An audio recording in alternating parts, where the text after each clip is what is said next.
Christian than Steph because of how many Bibles he has sold. Jesus Christ. That's ridiculous thing to say. I'm so glad that you guys are here now. See, the thing is, we all have our opinions, but a lot of people like Steph, they think their opinions are facts. Yeah, What's that's so that? annoying. It's kind of a fact that if you don't think that you're a sinner, Kind of a fact is an opinion, stupid. Christian. Yeah, but Trump might believe that. He goes to church. But he doesn't. He doesn't because he was literally asked about it, and he said, "I don't have anything to repent for, or I don't think I've done anything Okay, wrong." well, listen. Haiti, I'm trying to be clear on this. I have no problem with saying that Trump is evil, and maybe deep in his heart knows that he's evil and he's lying to everybody. I'm fine with all of that. What I have problems with is saying, therefore, he's not the Christian. Like, I don't know why. Look, Where does that come? Where does his wickedness remove him from the culture we're that not is saying he's not a Christian because he's evil. We're saying he's not a Christian because he doesn't recognize Jesus as his Lord and Savior, and he doesn't think he's a sinner. You're only saying that because you're saying he's lying. I'm not saying he's not. He's telling the truth. He's telling the truth. He doesn't think he's a sinner. And he said it over and over again. The other reasons are he's just obviously not religious. Are you people fucking neurotic? Are you fucking mental, man? The fuck is wrong with you people? He's cheated on all his wives, and he is not repentant. He doesn't think there's anything wrong with any of his things. Fucking neurotic? Are you fucking mental? Damn! Y'all finna go to jail, and I'm not playing. We just start looking at your dick again. Raven, can you text me right quick? Sensitive to us the way they are to the streets. That's just who they are. You know what I'm saying? But they don't understand that. Ain't no nigga being sensitive in the streets, girl. You cut me off, but you cut me off. So Did she cut you off? Yeah, Did she cut you off? Yeah, she did. But Oh, I thought I was tripping. I just... But go ahead, Yeah, he wanted... Okay, this is Trump as a God King, the best Christian of all time.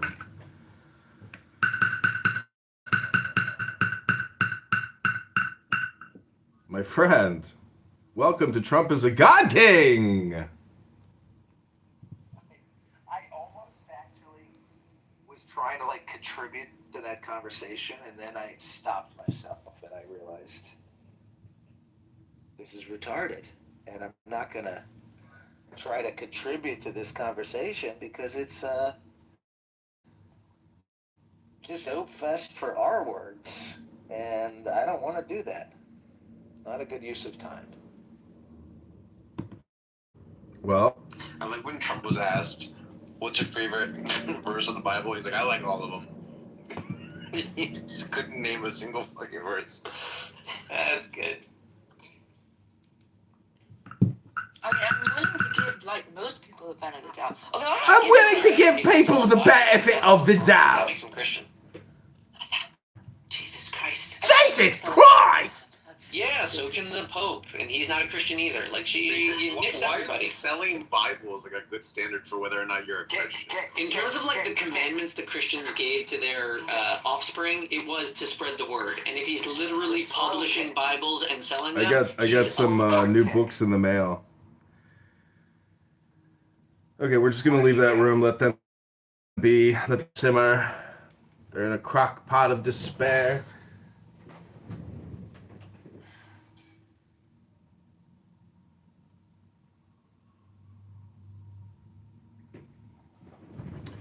Okay, this is The Secret Wisdom of the Kabbalah, a study in Jewish mystical thought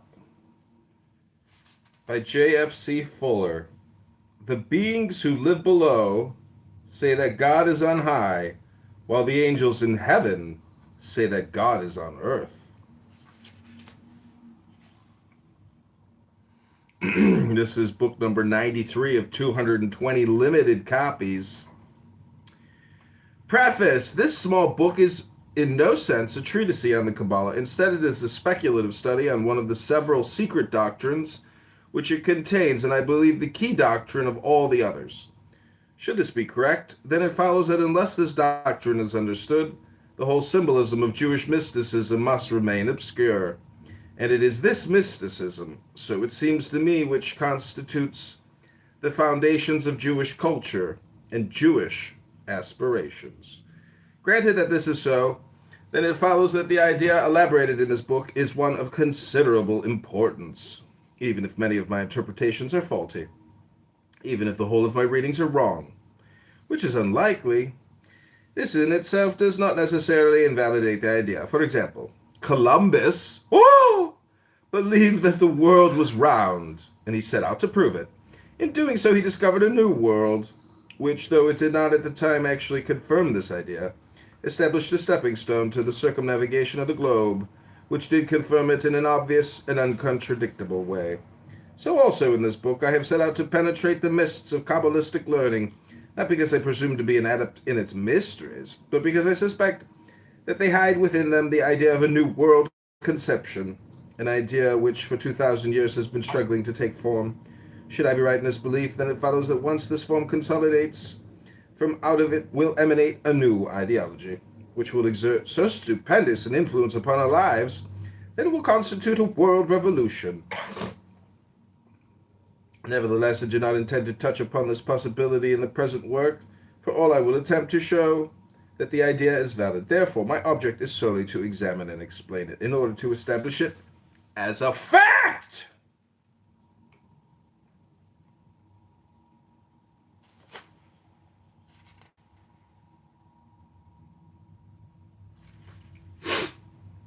Introduction: The Mystical Foundations of the World Order. Life is shrouded in a mystery.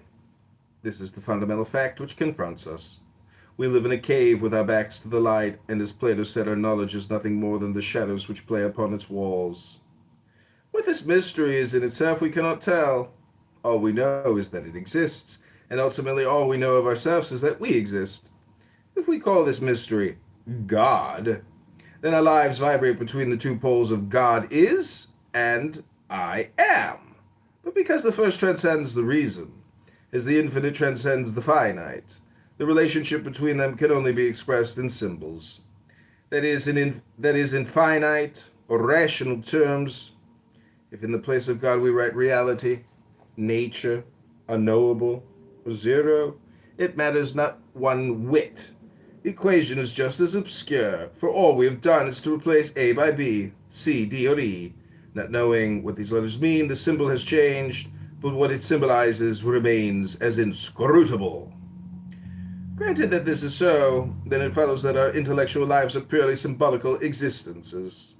All of our thoughts are nothing more than symbols of a mystery, whether it embraces God, the ultimate source of all things, or reality, the tangible world in which we live. All are, in fact, equidistant from what they represent and are consequently of equal value from the point of view of the omnipotent. Though the words differ, we are saying no more than that God is. All these words, symbols, are of equal value because they in no way uncover this mystery. Yet though equidistant from the represented, these symbols are by no means equidistant from the mind of man, which is not archetypal but protean. That is to say, it is forever changing its intellectual forms. Whilst at one time one set of symbols keeps it in tune with the mystery, at another time a different set of symbols can also do so. Consequently, though A, B, C, D, and E are all of equal value to the represented, they are by no means of equal value to the representer, ourselves. Granted that this is so, then it follows that symbols to remain potent must change as intellectual concepts change. For example, should we today declare that the universe is composed of minute, indivisible, and indestructible atoms of matter, we can expect no appeal from scientific mind, because the conception of the universe has changed, and the man of science is thinking in terms of electrical waves or waves of light. Nevertheless, these waves are just as much symbols as atoms are, and in themselves they explain nothing. Yet their virtue lies in that they fit better into the present order of scientific thought. That is, symbolically, they're out of place. That's called reading a book!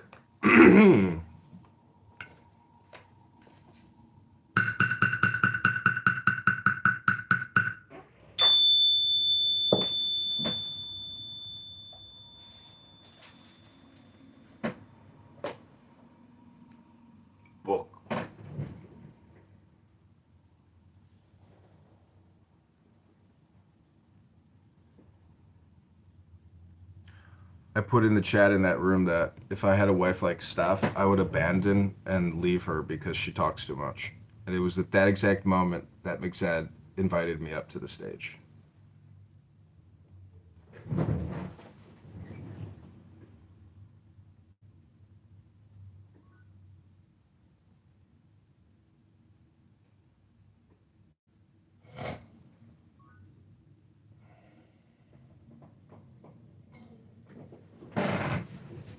Michelle! Oh, Michelle, my darling Michelle! We were just studying the Kabbalah, the philosophy of the Jewish mystics.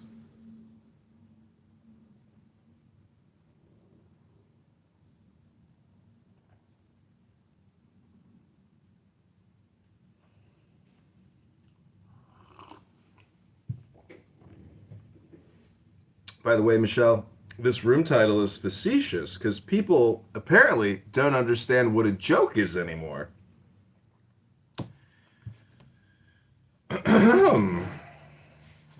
Okay, this is page number 2. As long as they maintain their place. Oh, Oscar Grant. They maintain their attractive power by bringing the mind into contact with the mystery. So long as this contact endures, an equilibrium is established between the mystery and the intelligence. Welcome, Michelle.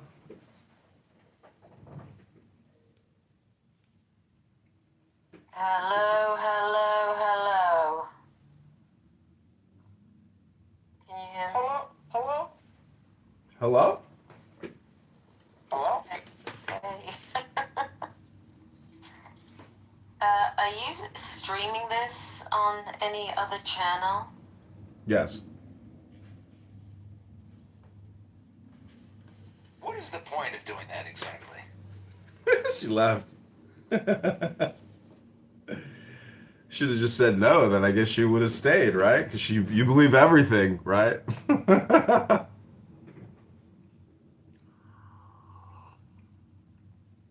What I think is funny is that now her profile will show this room. So whatever I change the title to, or whatever we say, will show up under her profile.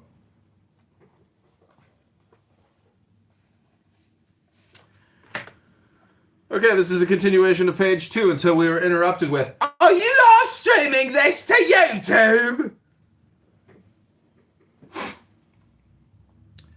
And the mind is held, as it were, in a state of wonder, that is, of life or attraction, so long as the equilibrium lasts, that is, so long as faith in the potency of the symbol is overwhelming. Contentedness monopolizes the life of man, but directly this faith declines, discontent intervenes, and it is in discontent that must be sought the origins of all world revolutions. Why is this so? Because the finite can only find succor in the infinite, the potent in the omnipotent, the limited in the unlimited, the mortal in the immortal, the child in the mother. Cut away the greater, and the lesser is bereft of hope. It is like a ship drifting on a shoreless sea. She may be well built, well stocked, and bravely manned, yet her destiny is foreordained, having no port to put into. Sooner or later, she and her crew must sink beneath the waters and be lost forever. When this doom encompasses mankind as today it would seem to encompass it, man does not so much wring his hands in despair as drown his hopelessness in physical enjoyments. Let us eat and drink, for tomorrow we die. Become the passwords of the age, and the more this obsession gains sway, the less does wonder illumine his path. Until the age enters its eclipse, love becomes lust, the noble ignoble, the beautiful hideous, the generous selfish, and all is lost in a scramble of greeds. It is in this dismal darkness that Satan materializes, and Satanism becomes a cult. The symbols go on, potent and impotent, but now they are turned upside down, for fear is hope reversed. What causes this vacuum into which fear rushes? a breakdown in the equilibrium between the mysterious and the intelligible. And there is the greater mystery between God and the mind of man. So also is there the lesser mystery between mind and the body of mankind. The knowing are few, the ignorant are many. What to the one is supreme goodness, to the other may prove to be a deadly poison. As Adam, eating of the tree of the knowledge of good and evil, lost Eden, so throughout the ages have the wise kept wisdom to themselves, imparting to the multitudes only just sufficient knowledge to fill them with wonder, and guarding against giving too much, lest wonder intoxicates them and turns them mad. When this wisdom has been observed, an equilibrium has been established in the social order, and when it has not been observed, chaos has always held sway. A society or a civilization seldom perishes by the sword.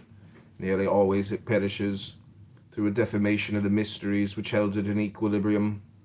When Ham uncovered his father's nakedness, he was cursed. So also was Prometheus, punished for stealing fire from heaven. Thus it happens that a people or a civilization is cursed when its rulers uncover the mysteries in the public places. When the symbols are made cheap, they are misunderstood. They cease to be symbolical and become real. Idols in the eyes of the multitudes. When the multitudes dance round the golden calf, then are the tables of the law cast on the ground. All this may seem strange to us today, when everything is trumpeted about, is trumpeted abroad, sold for gold. There is no righteousness in the land, when love and lust, sorrow, tragedy, and excitement are sold for a penny in the newspapers, and when all that is sacred and vicious is broadcasted around, much less. The exploitation of the mysteries is the order of this age. No secrecy except that of exaggeration and untruthfulness.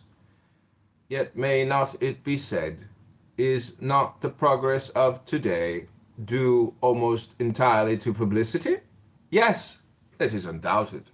But what profits progress if the world is to be filled with discontent? Freedom is a sublime mystery. But when this mystery is vulgarized, it becomes anarchy. Look around, everywhere we see turmoil, strife, jealousy, fear, and greed. Satan brooding over the four corners of the world, and the drums of war beating nearer and nearer. Behind this turmoil crouches the machine, the Baphomet of the age of iron. He should have been the servant of man, yet he has become his master. He should have mitigated the curse of Eden and have transformed toil and labor into leisure and contentment. Why has he failed to do so? Because the mysteries of physical science, having slipped the leash of secrecy, have, like Menids, coursed madly about the world. Once the searchers after the mysteries of nature worked in a gloom of fear, locking away the knowledge in ciphers and cryptograms. Now they stride into the laboratories, seeking to transmute knowledge into gold. When the people cannot understand their jargon, they fall back upon the pen of the novel writer, transforming scientific fact into romantic fiction. Why has science failed us? Because the wisdom of the few has been cast like pearls before the swinish ignorance of the many. The intellectual evolution of the masses has not kept pace with the physical evolution of the scientists. A new body has been built, a body of titanic power, yet it is still inhabited by a mind which belongs to a far less powerful instrument. The result is a moral disintegration, a throwing out of balance, out of focus, out of equilibrium.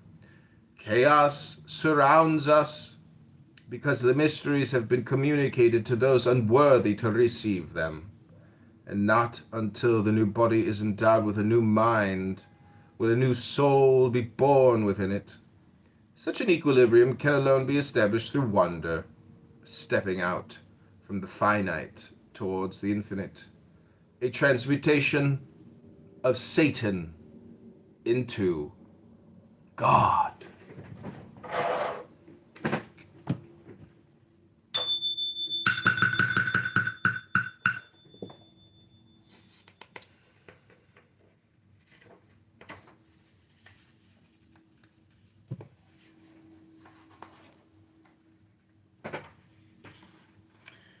Transcendental knowledge. Trans.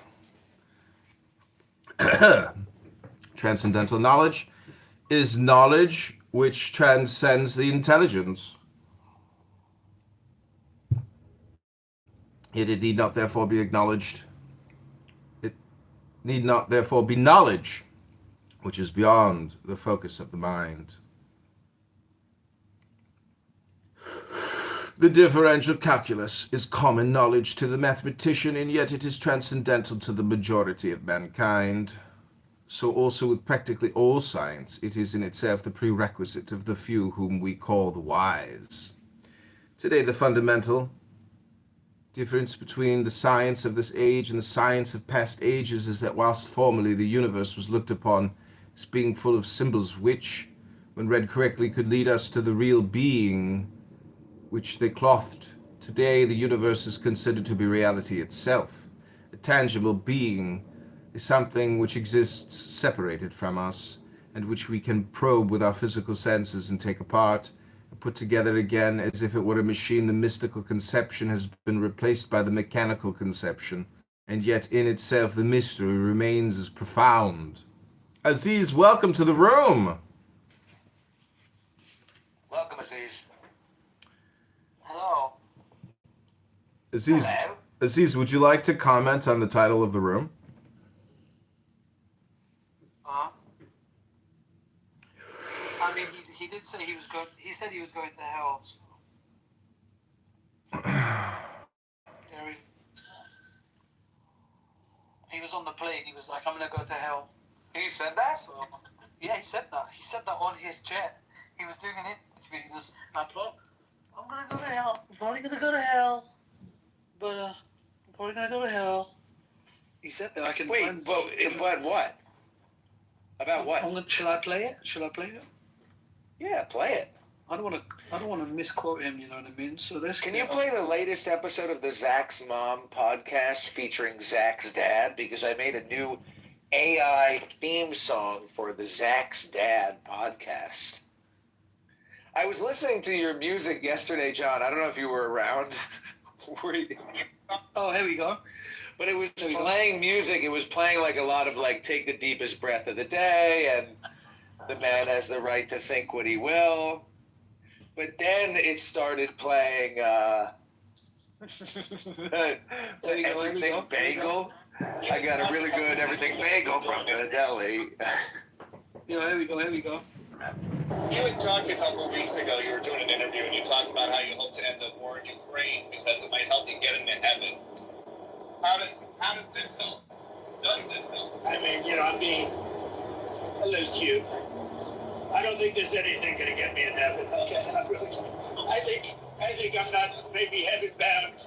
I may be in heaven right now as we fly in Air Force One. I'm not sure I'm going to be able to make heaven, but I've made life a lot better for a lot of people. And as an example, had the election of 2020 not been rigged, you would. So yeah, he just waffles off. We get the point.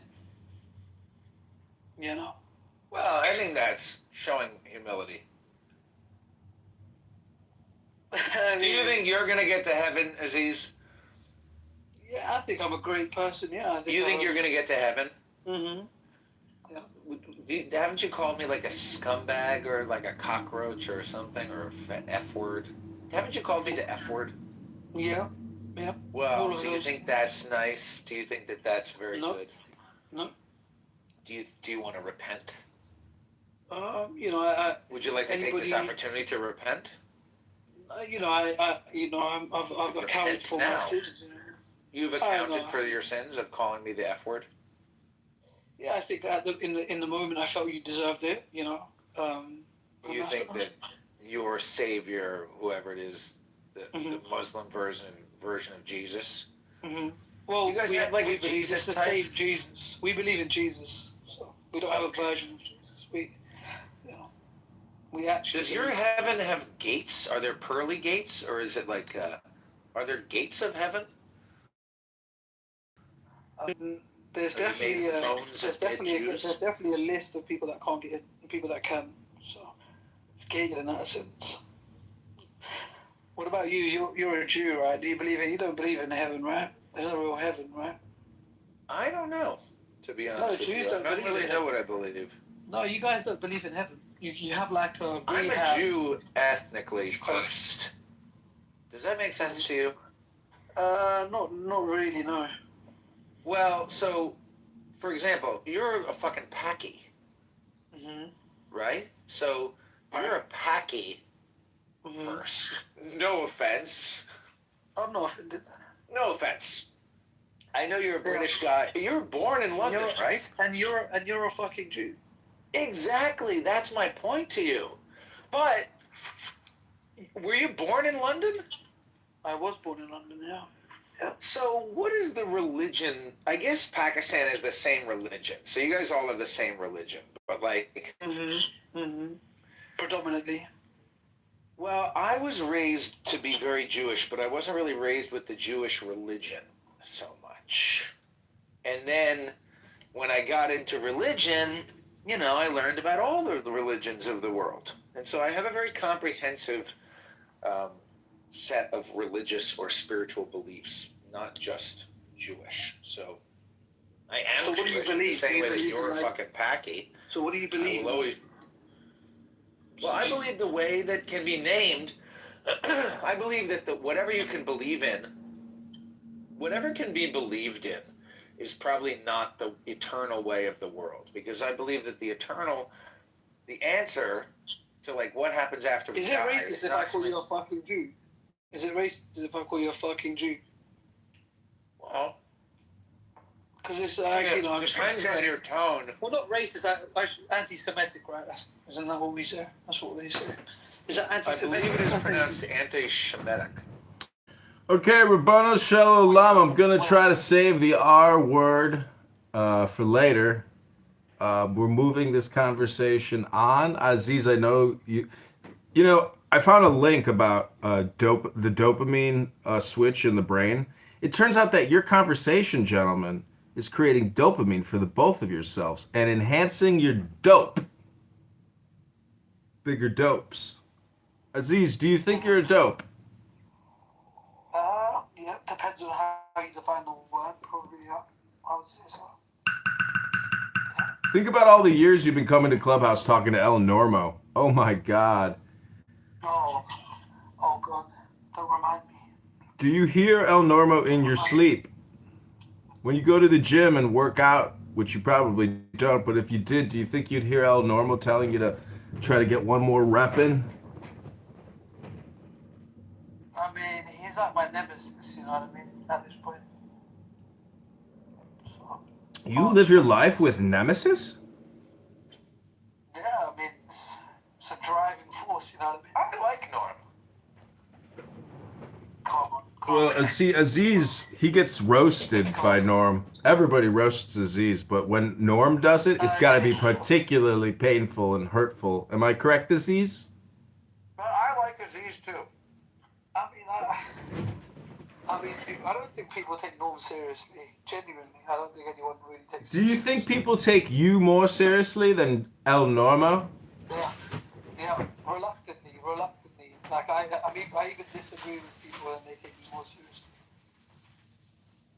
Yeah, I do. I do think they take me more serious.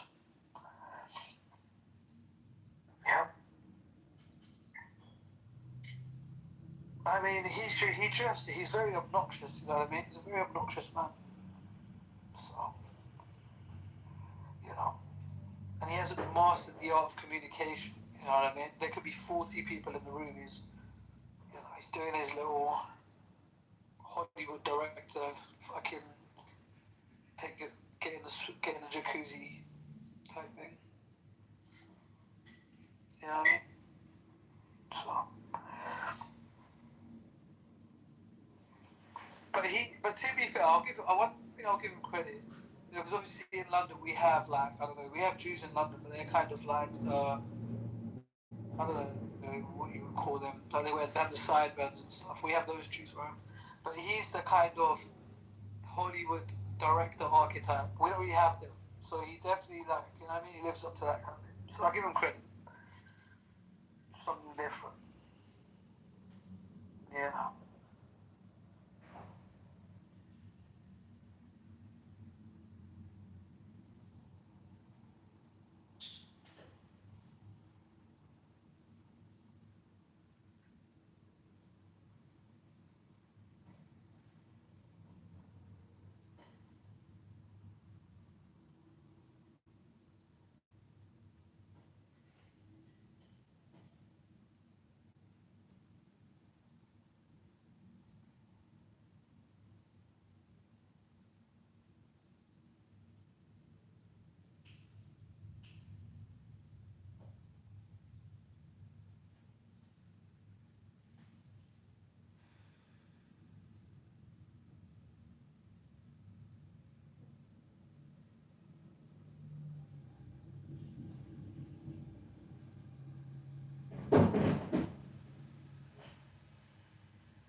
Oh, did Aziz leave? Oh!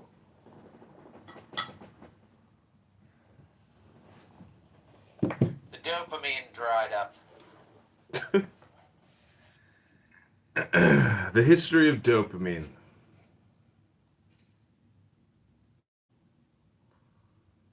Okay, this is continuing on the secrecy of transcendental knowledge.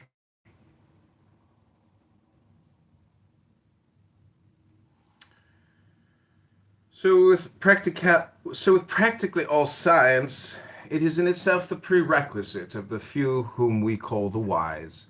Today, the fundamental difference between the science of this age and the science of past ages is that whilst formerly the universe was looked upon as being full of symbols which, when read correctly, would lead us to the real being which they clothed, today the universe is considered to be reality itself, a tangible being, something which exists separated from us, and which we can probe with our physical senses and take apart and put together again as if it were a machine.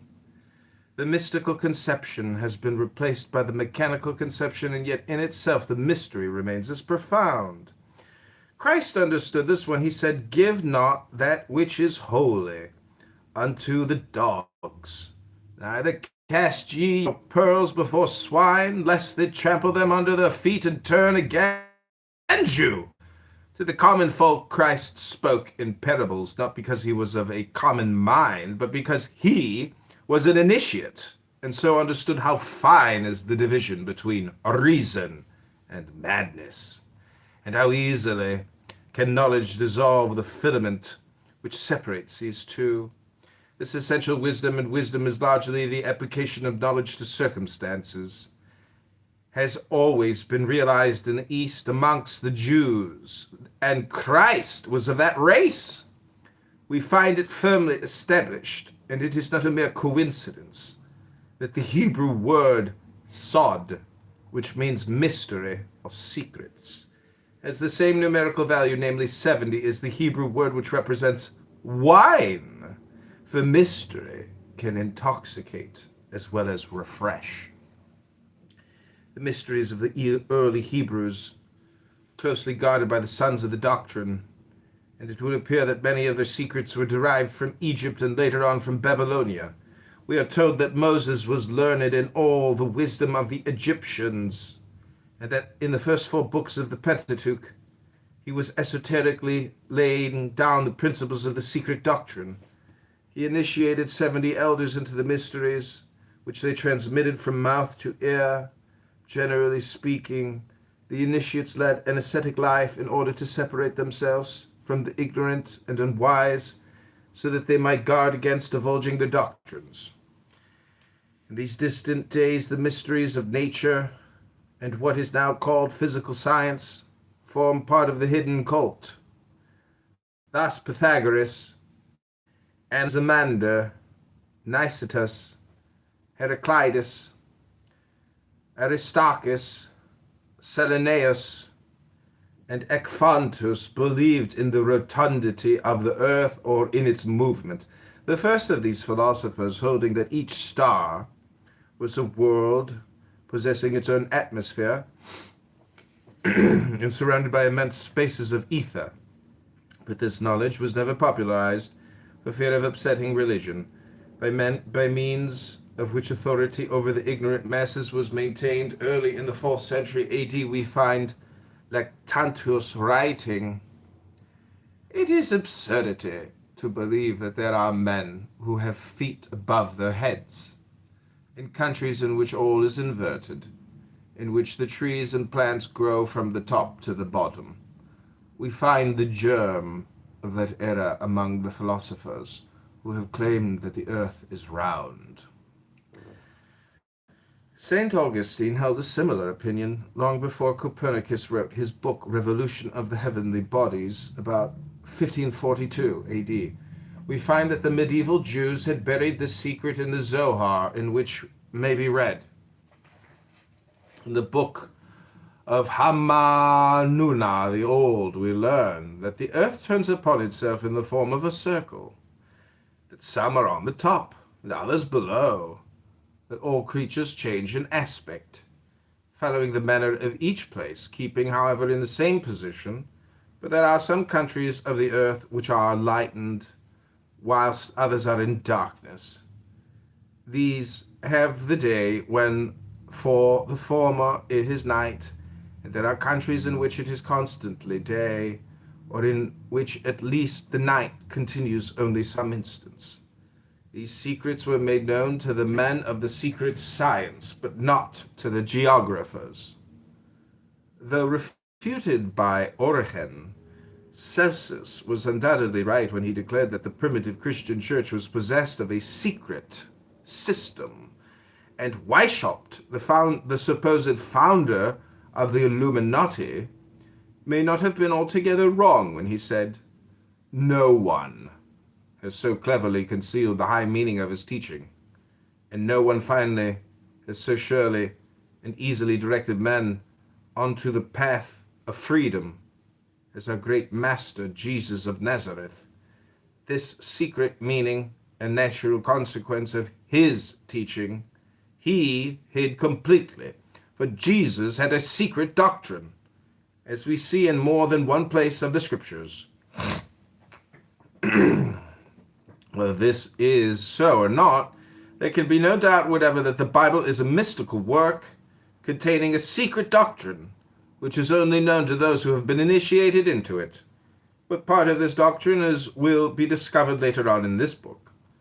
From this brief excursion into the past, it will be seen that secrecy has played an important part in human history.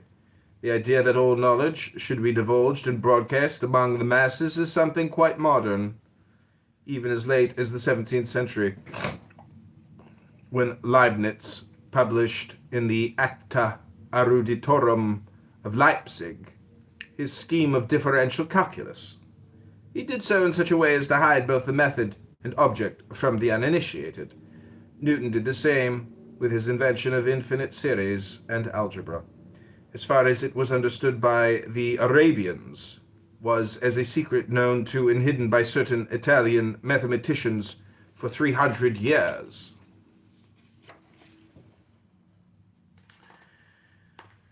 The world is a mystery, and mysteries are dangerous to the uninitiated. Here are two facts which would seem to be uncontradictable, for divulgence has invariably led to active discontent, caused by a loss of balance between the spiritual and the mundane. Like all other peoples, the Jews realized this, and long before the Kabbalah was known as an occult science, the mysteries of creation, evolution, and dissolution were locked up in their sacred writings. Then came the Great Dispersion. A small people bereft of nationship was cast into a dissolving world, and almost simultaneously a new cult arose called Christianity, a Jewish heresy.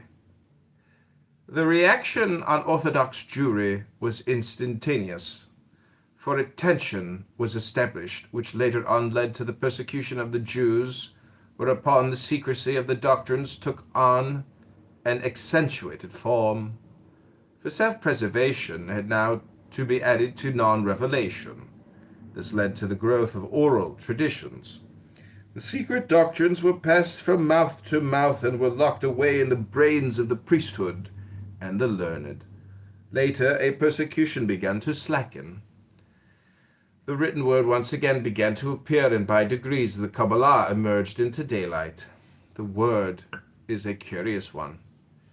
Its value is 70, which is, as we have seen, the numerical value of sod. 4 plus 6 plus 60 equals, and wine, 10 plus 10 plus 50 equals, and also of night, 30 plus 10 plus 30, and be silent. Wow!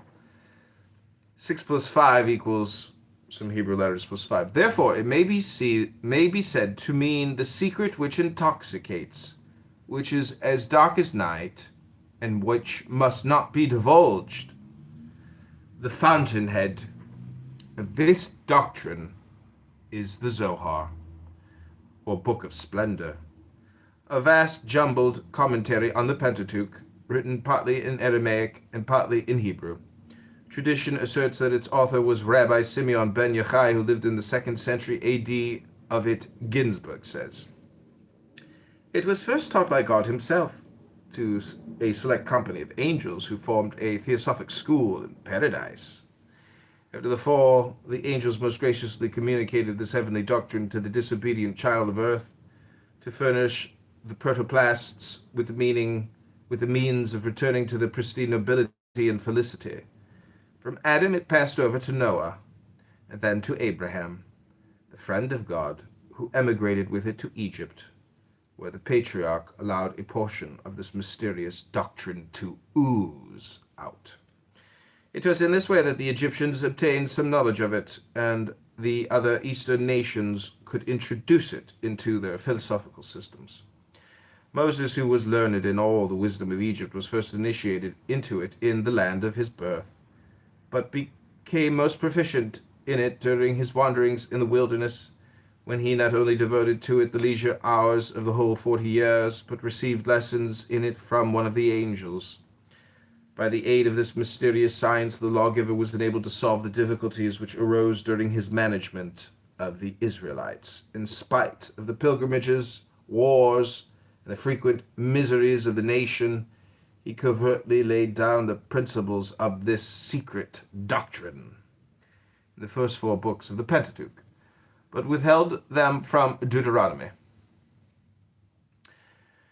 This constitutes the former man and the latter the woman. Moses also initiated the 70 elders into the secrets of this doctrine.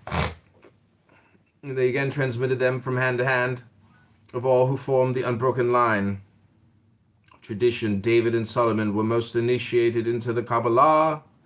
No one, however, dared to write it down, till Simon ben Yochai, who lived at the time of the destruction of the Second Temple. After his death, his son Rabbi Eliezer and his secretary Rabbi Abba, as well as his disciples, then collated Rabbi Simon G.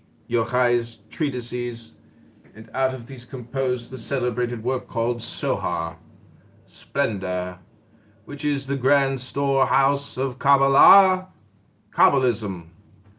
Turning from tradition to history, though here again evidence is none too secure, the Zohar is attributed to Moses de Leon, a Kabbalistic writer of the 13th century, and quite possibly parts of it were written by him.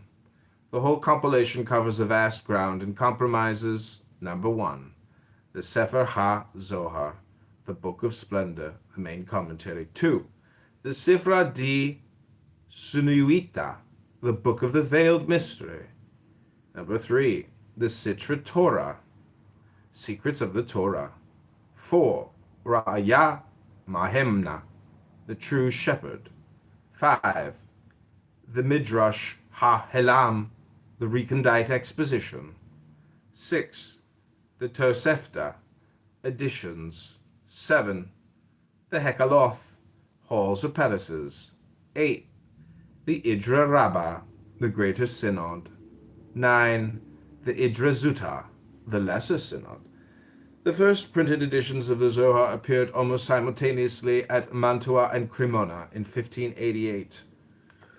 Later editions are those of Lublin, 1623, Amsterdam, 1714 and 1805, Constantinople, 1736, and Venice. Of translations, Noah von Rosenroth produced his Kabbalah Denudata in 1677, a Latin version of the Sifra di Sunuita, the Idra Rabbah, and Idra Zuta, which in 1887 were translated into English by S.L. McGregor Mathers under the title of The Kabbalah Unveiled. In 1906, a complete translation of the Zohar into French was made by M. Jean de Paulet. Besides these, there is also the Sanchino edition of the Sefer HaZohar. This appeared in English between 1931 and 1934. Of books dealing with the Kabbalah, there is a large number, of which the following is a small selection, which may be useful to the student. Kabbalah, the mystical writings of Solomon ben Yehuda, Ibn Geberol, or Avichibron, Isaac Meyer, 1888. Le Kabbalah ou la philosophie religieuse des Hébreux, Anne Frank, 1889. The Kabbalah, its doctrines, development, and literature, Christian D. Ginsburg, Second Impression, 1920. The Holy Kabbalah, A.E. Waite, 1929. The Secret Doctrine of Israel, A.E. Waite, 1913. The History of Magic, Eliphas Levi, 1913. The Book of Formation, or Sefer Yetzirah, Nut Stenring, 1923. The Zohar in Muslim and Christian Spain, Ariel Benison, 1932. A Garden of Pomegranates, Israel Regadia, 1932. QBL, or The Bride's Reception, Frater Achad, 1922. The Anatomy of the Body of God, Frater Achad, 1922. Chapter 1, The Wisdom of the Kabbalah, the Kabbalah.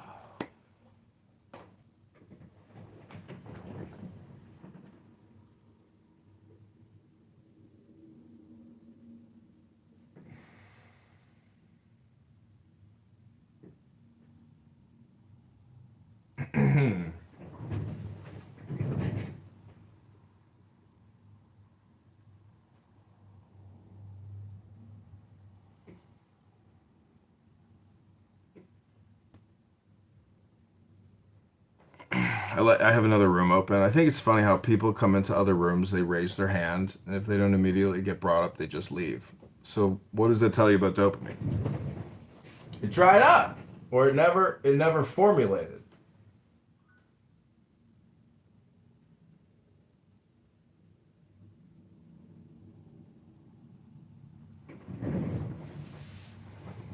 Okay, Rabbanu Shalom, what'd you think about that first few pages of this book by J.F.C. Fuller on the Kabbalah? Well, it's interesting. It seems like a lot of, so far, just background and introduction. Yeah, but there's things in there about the secret doctrines of Israel you probably never knew about, right? I mean, like Moses and Noah, they're transmitting some type of philosophy. They're transmitting something. Is a fart just air passing over a turd?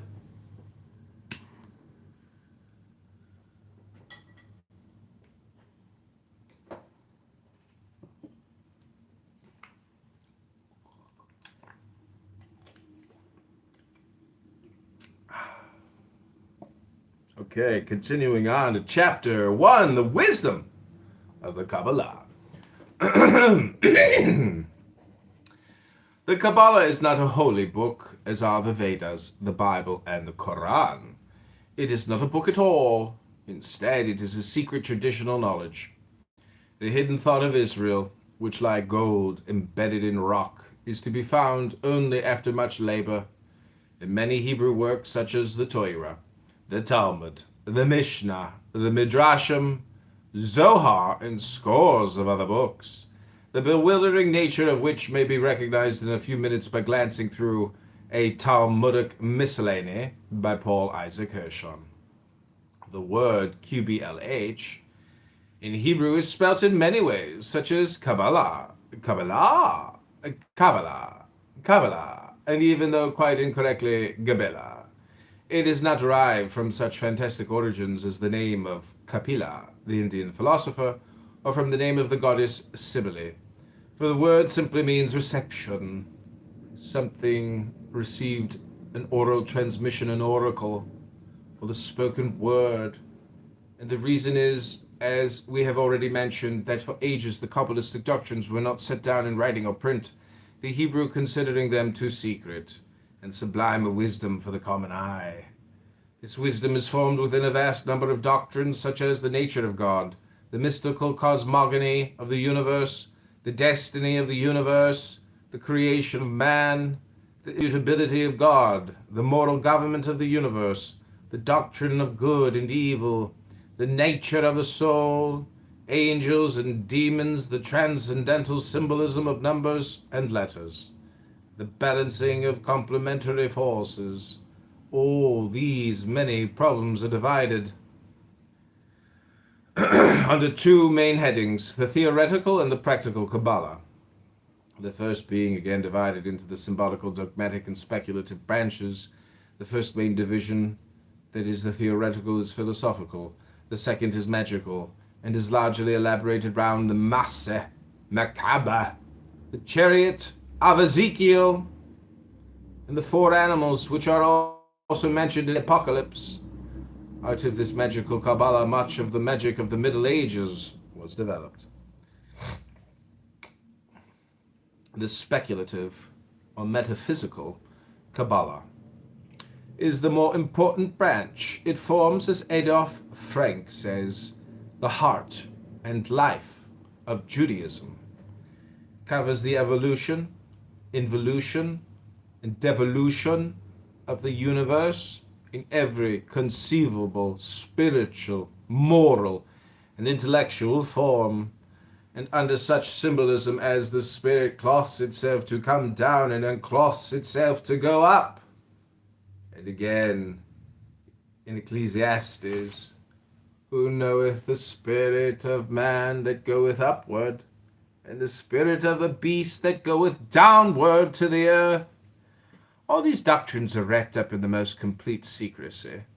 They form, in fact, the ancient sod, or mystery, of the Hebrews. Woe to the man who sees in the Torah, law, only simple recitals and ordinary words, because if in truth it only contained these, we would even today be able to compose a Torah much more worthy of admiration. The recitals of the Torah are the vestments of the Torah. Woe to him who takes this garment for the Torah itself. There are some foolish people who, seeing a man covered with a beautiful garment, carry their regard no further and take the garment for the body, whilst there exists a still more precious thing, which is the soul. The wise, the servitors of the Supreme King, those who inhabit the heights of Sinai, are occupied only with the soul, which is the basis of all the rest, which is the Torah itself. And in the future time, they will be prepared to contemplate the soul of that soul which breathes in the Torah. This idea is again set forth in the Zohar in the following allegory. Like unto a beautiful woman hidden in the interior of a palace, who, when her friend and beloved passes by, opens a moment a secret window, and is only seen by him, then again retires and disappears for a long time. So the doctrine shows herself only to the elect, but also not even to these always in the same manner. In the beginning, deeply veiled, she only beckons to the one passing with her hand. It simply depends on himself if in his understanding he perceives this gentle hint. Later she approaches him somewhat nearer, and whispers to him a few words, but her countenance is still hidden in the thick veil, which his glances cannot penetrate. Still, later, she converses with him, her countenance covered with a thinner veil. After he has accustomed himself to her society, she finally shows herself to him face to face, and entrusts him with the innermost secrets of her heart. Sod. It is, according to the book of Proverbs, the glory of God to conceal a thing. Gloria Dei est celare verbum. With the lowly is wisdom. That his wisdom belongs to those who have conquered the arrogance of the rational faculty. Moses is looked upon as such a one. He kept the secret law secretly, and orally transmitted it to the elect. Also he compiled the public or exoteric law for the multitudes. These two categories of laws are distinct, but frequently the second envelops the first, and is pointed out in the introduction. The uncovering of mysteries before the uninitiated is wrought with infernal dangers, for to do so wantonly is to blaspheme against the mystery of God, as Eliphas Levi writes. Woe to those who lay bare the secret of divine generation to the impure gaze of the crowd. Keep the sanctuary shut, all ye who would spare your sleeping father, the mockery of the imitators of Ham. The veil of Isis is not lifted with impunity. Curiosity blasphemes faith when divine things are concerned. Blessed are those who have not seen and have believed, says the great master. The origins of the Kabbalah.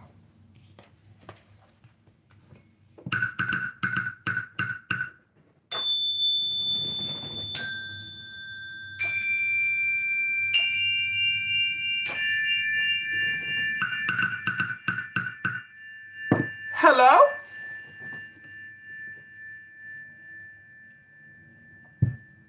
Yochanan, do you want to say anything? Oh, he left. Okay, that has been a reading of the Holy Kabbalah, an analysis by J.F.C. Fuller. We are now on page 11. I've read this book before. It's very good. I actually recorded this whole book already, put it on YouTube, read the whole thing cover to cover, chopped it up, put it all over YouTube, but it is lost in the sea of 100,000 plus John Kitover videos. You'll never see it. It would be impossible to see it because I have obscured it.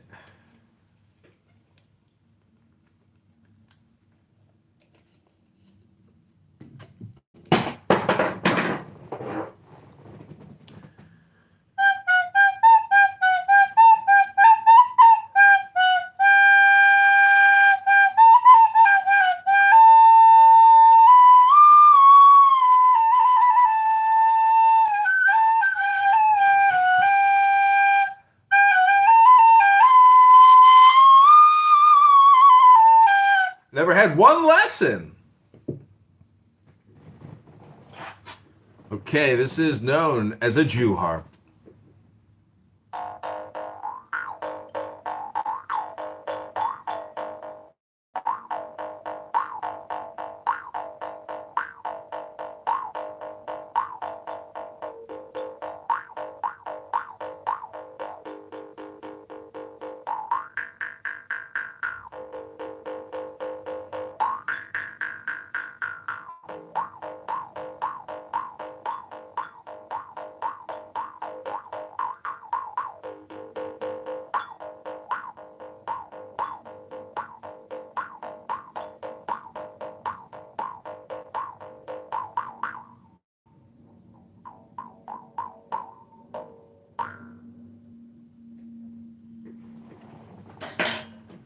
Ribono Shel Olam. Have you said Ribono Shel Olam yet today, my friend?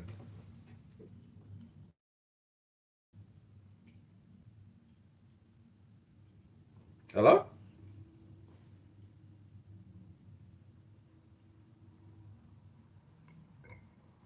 Sorry, I'm working on a basket here. I'm at a crucial basketing stage. Yochanan is back. Yochanan. No, he's not here. He's gone. But what I give you is another. It's the same room we were just in. Let's just give them a 60-second gaze and see what they're talking about. Gaze into the abyss. Oh, people have left. They got their full of the. See, when I was looking up on the church, on like the kind of churches they have up there, they have some really beautiful old Catholic churches in Albany. I'm wondering if maybe I could, when I go, if I take her one day, I want to be able to go there just to see it. I don't know if you know this, but Barth is a meth addict, and yesterday he said that he can't go to work because he doesn't have any I meth. remember every time I drove through it, going to New York City. What? He's fiending? Like, it's really beautiful. He's been taking Adderall for Yeah, 20, I'm sure 30 there's years. a lot of like nice resorts and shit like that up there. Not resorts. What do you call them? Like camping and shit. Oh, hell yeah. Not even just camping, like old buildings. Just old, like the old. He's a meth addict. Like the old money in this area really is in like. Well, the Long question Island, is, would you rather be a meth in addict Westchester or a or weed Upper Westchester, where I live, and a clubhouse or like addict? or Connecticut. Isn't Long Island in, I'd prefer to be addicted to sobriety, I think, You know, at the end of the day. Connecticut. No, Long Island is an island off of New York City. Oh, but it's part of New York? Yeah. Oh, okay. Yeah, Connecticut is nice. Connecticut is good money. Connecticut, It's, yeah, but it gets really ghetto, like, because what happens is, well, because the properties, the land is so far, like put it this way, the estates out in Connecticut are humongous, so much that, like, 24 people can make up a zip code. Humongous. So in Connecticut back in the day, they had to change these rules. The guy uses a hammer and a nail for a living. But give him a break. He's not a scholar. He's a meth addict on Clubhouse talking about God and Jesus and Muhammad all day, 7 days a week. We wouldn't have to pay any property. This guy has a family. He's got a wife and kids. He's on here talking to us more than he spends talking to his family. What kind of craziness is this? Getting ourselves out of everything or having a well or something like that. So they wouldn't have to pay local tax for, like, fire departments. He speaks English though, right? And based on Clubhouse standards, he's actually highly evolved. For a long time, these people never paid fucking property tax or anything like that. It's crazy. That's crazy. Crazy! That's what I'm trying to tell you. Like, that's like the rich. Yeah. Some of these buildings in Manhattan too, man, they're from the 1800s. We're lucky if we have any buildings left from, like, the 1800s. They did construction. Yeah, we have some as well too, by the way. No way. We have, like, heritage site, we call them heritage buildings. Oh yeah. Yeah. Wow.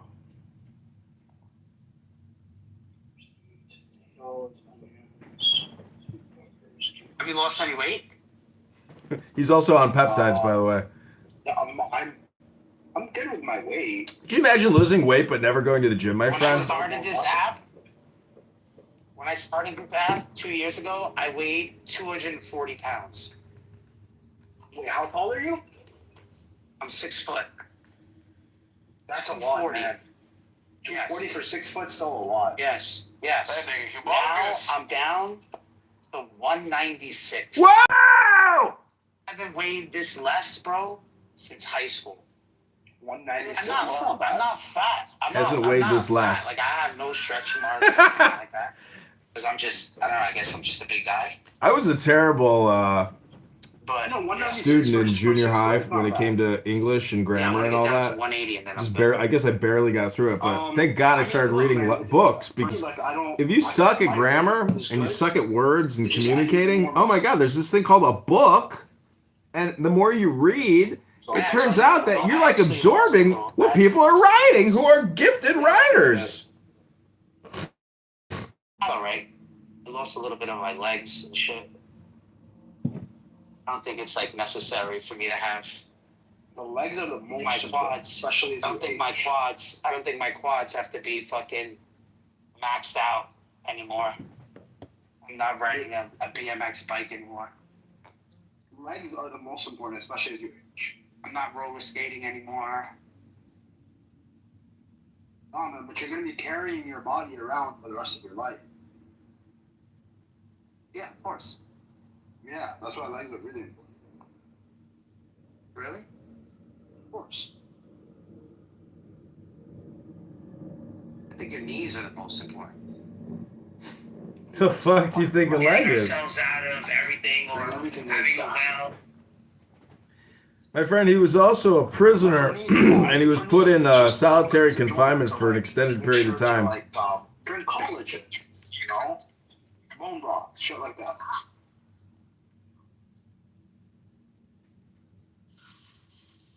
Take vitamins?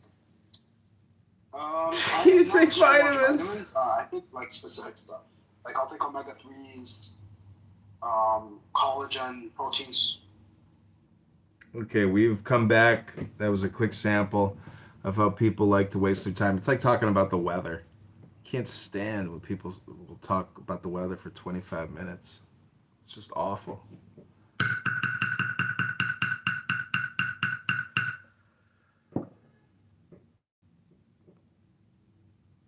Okay, continuing on in the Kabbalah, the secret doctrine. If you're liking this video, hit the like button. Use your fingers to vote. If you think I'm just a bald, annoying asshole and you want to use the downvote button, you can do that too. That's your choice. That's a you problem, though, because there's no such thing as a downvote or a dislike anymore in the world of positive optimism and positive logic, I guess. It's too disheartening in Mark and Priscilla Chan Zuckerberg's universe where they're constantly trying to figure out how to fight inflammation. Not even inflation, but inflammation. And why do they have to fight the inflammation? Because they have spike proteins floating endlessly in their bloodstream, coagulating in all the soft tissues of the most susceptible and subtle parts of the human body. Okay.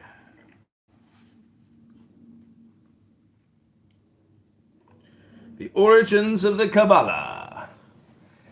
The origins of the Kabbalah are primeval. They are lost in the mists of legend, magic, folklore.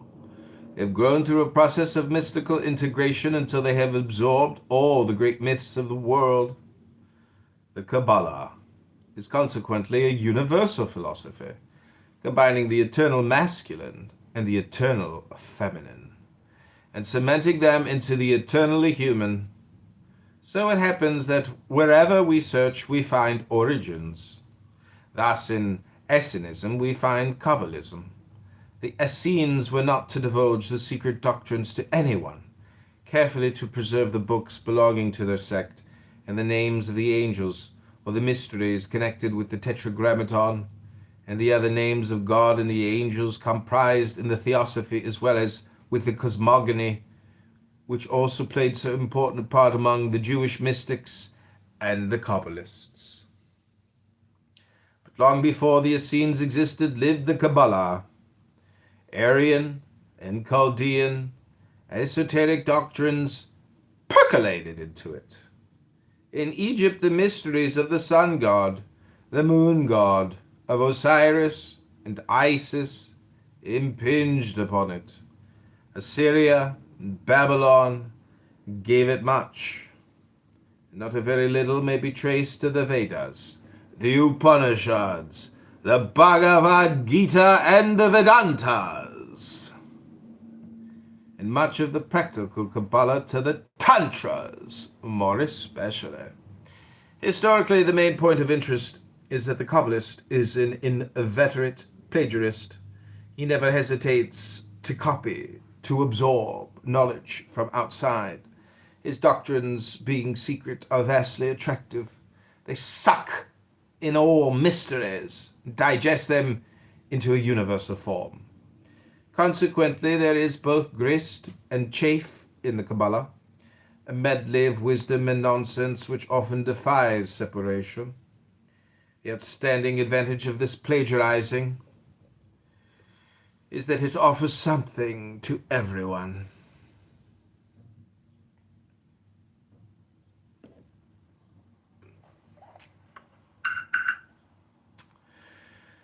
Consequently, the Kabbalah has developed into a world-embracing philosophy well adapted to the ideals of a world-scattered race.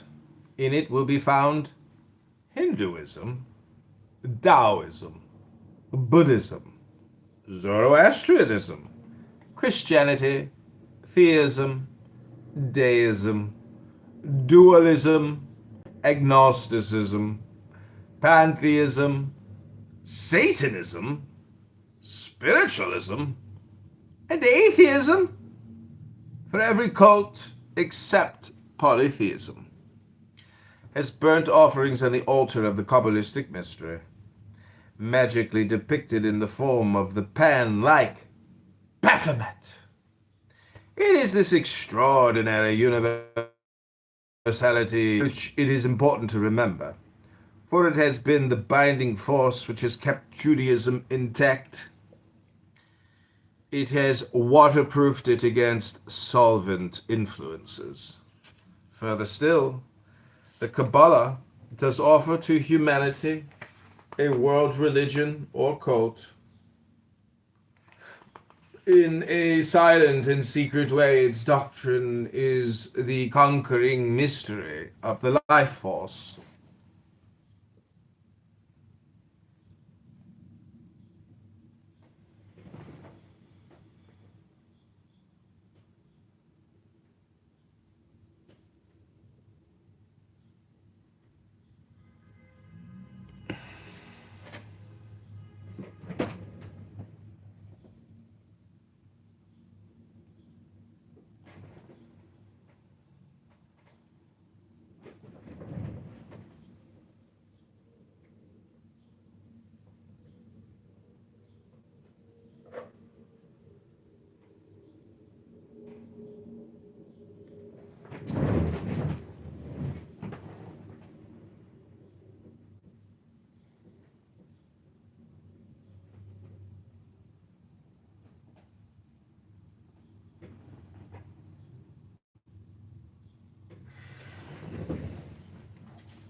Okay, that's going to conclude my reading for the day. I'm going to change the title of this room.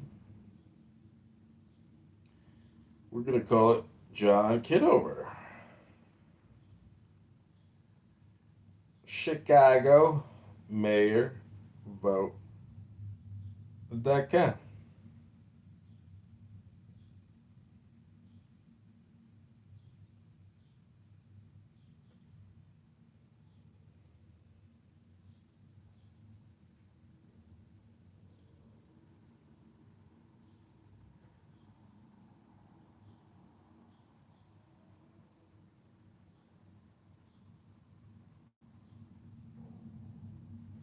Okay, I'm going to bring you back to the Christian dopamine room. I don't.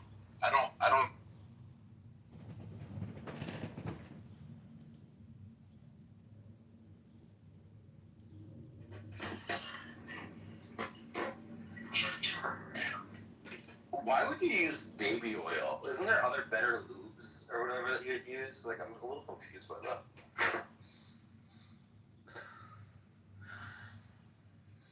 Bro, he was putting GHB and like fucking and like MDMA in the fucking baby oil, bro. Oh, he's putting drugs in the baby? Yeah. You didn't know that? What? No. Why would you put drugs in the baby oil? I thought he was just lubing people up and like oil. Bro, alright, just look it up, man. Don't take my word for it. Look it up. Wait, why would you put drugs in the baby oil? That's a great question. You can answer? Get high on. I don't think you can get high on MDMA via the skin. I think you gotta eat it. Okay. All right. So if it's so that there's places in your body that are very vulnerable, like behind your ears, your armpits, genitalia, your these sort of areas, under your armpits, things like that, your neck, stuff like that. So those areas are more susceptible. Like, your hands, think of your hands as being 100%, and like inside your mouth or your privates being, like the most sensitive. Mm. Get what I mean? Yeah, I do. That's fucking insane.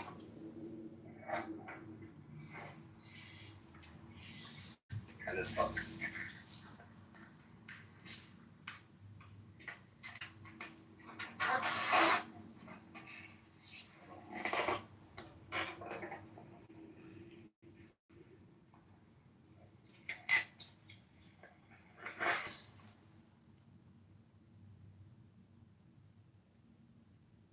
You had to hear Spam earlier. He was singing Jewish songs that he learned in the yeshiva.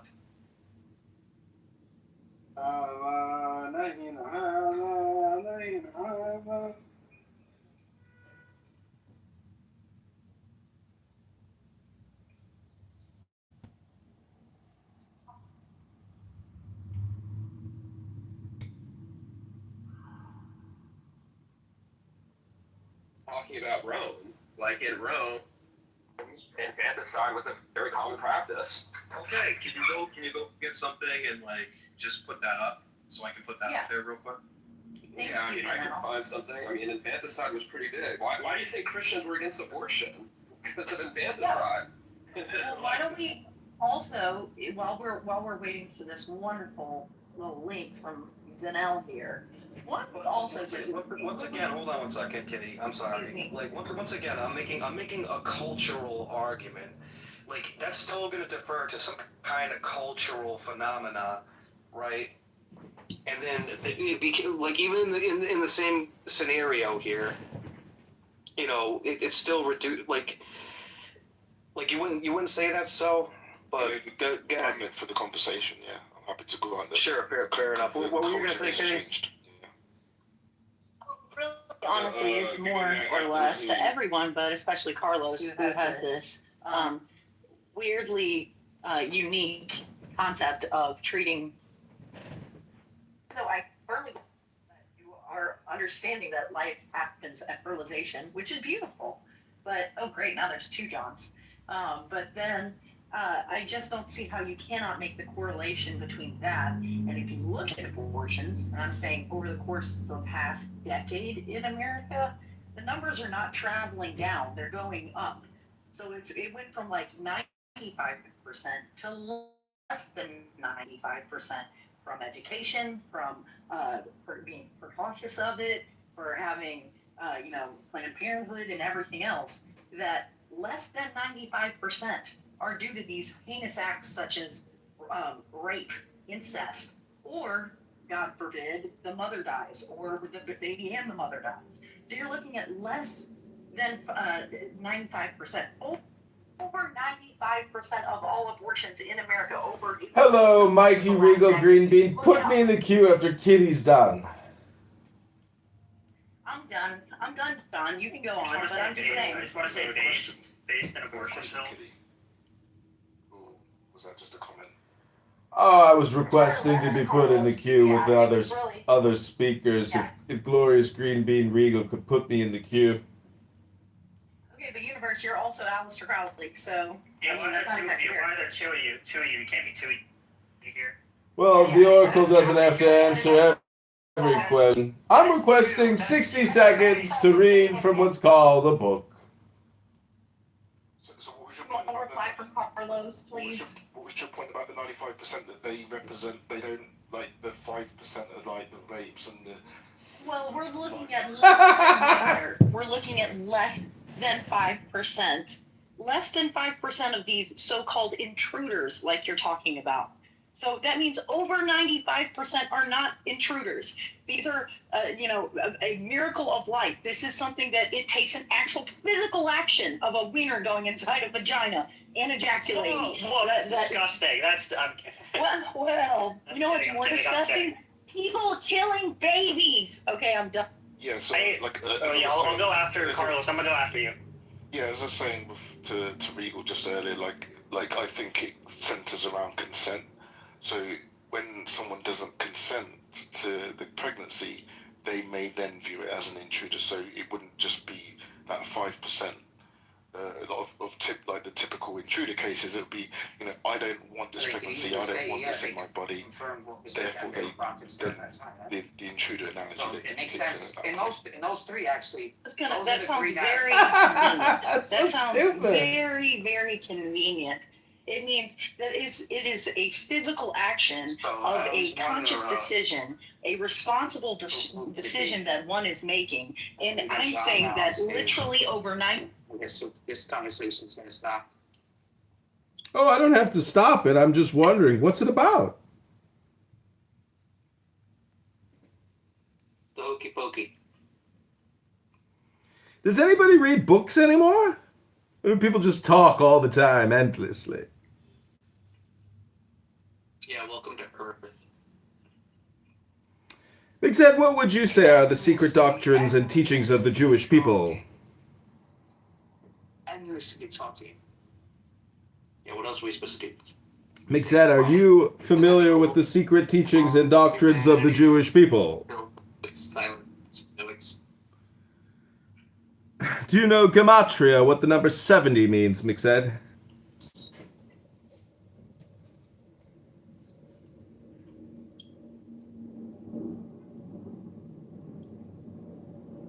Wunderbar. The word is a curious one. Its value is 70, which is, as we have seen, the numerical value of sod, and wine, and also of night, and be silent! Therefore, it may be said to mean the secret which intoxicates, which is as dark as night, and which must not be divulged. The fountainhead of this doctrine is the Zohar, or Book of Splendor, a vast jumbled commentary on the Pentateuch, written partly in Aramaic and partly in Hebrew. Tradition asserts that its author was Rabbi Simeon ben Yochai, who lived in the 2nd century A.D. Of it, Ginsburg says,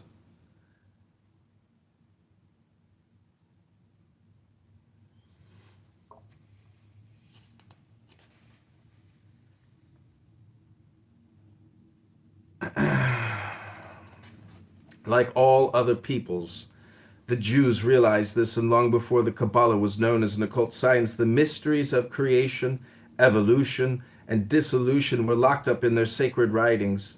Then came the Great Dispersion. A small people bereft of nationship was cast into a dissolving world, and almost simultaneously, a new cult arose called Christianity, a Jewish heresy. The reaction on Orthodox Jewry was instantaneous, for a tension was established which later on led to the persecution of the Jews, whereupon the secrecy of the doctrines took on an accentuated form, for self-preservation had now to be added to non-revelation. This led to the growth of oral traditions. The secret doctrines were passed from mouth to mouth and were locked away in the brains of the priesthood and the learned. Later, as persecution began to slacken, the written word once again began to appear, and by degrees the Kabbalah emerged into daylight.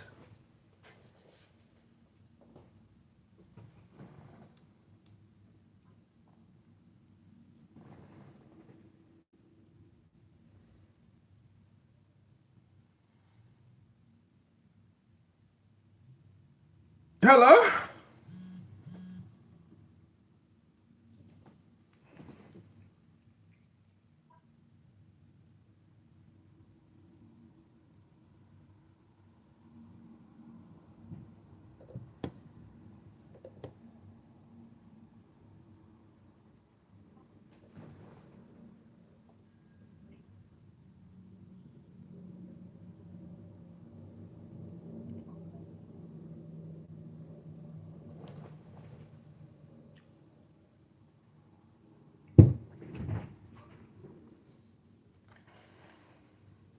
What do you think Moses was doing in the desert for 40 years? He was reading books, obviously. He was publishing books live. The philosophy of the Kabbalah is not difficult to define. It is a question of balance, of poise, and of equilibrium. But to explain what is meant by balance or poise is not so easy, and in place of attempting to do so in a few sentences, we will let this central principle evolve slowly on its own in this and the next 4 chapters. Yourself compelled to speak such that you find text to read out to others, you might consider exploring other sections of the library. Esoterically, the object of this philosophy is a return of the universe into the structure of the first. This mystery we will attempt to explain later on. Exoterically, it is the return of Israel to the Garden of Eden, the megalomania of the all-conquering Jew. The relationship between these two objects is that the second constitutes the protective shell of the first. The second maintains the Jewish peoples intact, and this intactness enables Kabbalistic wisdom to evolve. Outside this protective duty, the second has no relationship to the first, no more than the shell of an egg. Lifeless substance has a relationship to the yolk within it, living substance. That the Israelites will find the promised land in the conquest of the world is a lie which protects a sublime truth, the reabsorption of the world into the pure Spirit of God. To the masses of the Jewish peoples, such a statement will be considered blasphemous. Yet in the Zohar we read, with his ordinary understanding, man cannot understand the revelation of mysteries. All that I am about to reveal to you can be revealed only to the masters, who know how to keep the balance because they have been initiated. The shell, the white, the yolk from the perfect egg, the shell protects the white and the yolk feeds upon the white. And when the white has vanished, the yolk in the form of the fledged bird breaks through the shell and presently soars in the air. Thus does the static become the dynamic, the material, the spiritual. If the shell is the exoteric principle and the yolk the esoteric, what then is the white? The white is the food of the second, the accumulated wisdom of the world centering round the mystery of growth, which each single individual must absorb before he can break the shell. The transmutation of the white by the yolk into the fledgling is the secret of secrets of the entire Kabbalistic philosophy. Know that all the upper and lower worlds are comprised in the image of God, we read in the Zohar. Here we have 1, a unity, the image of God.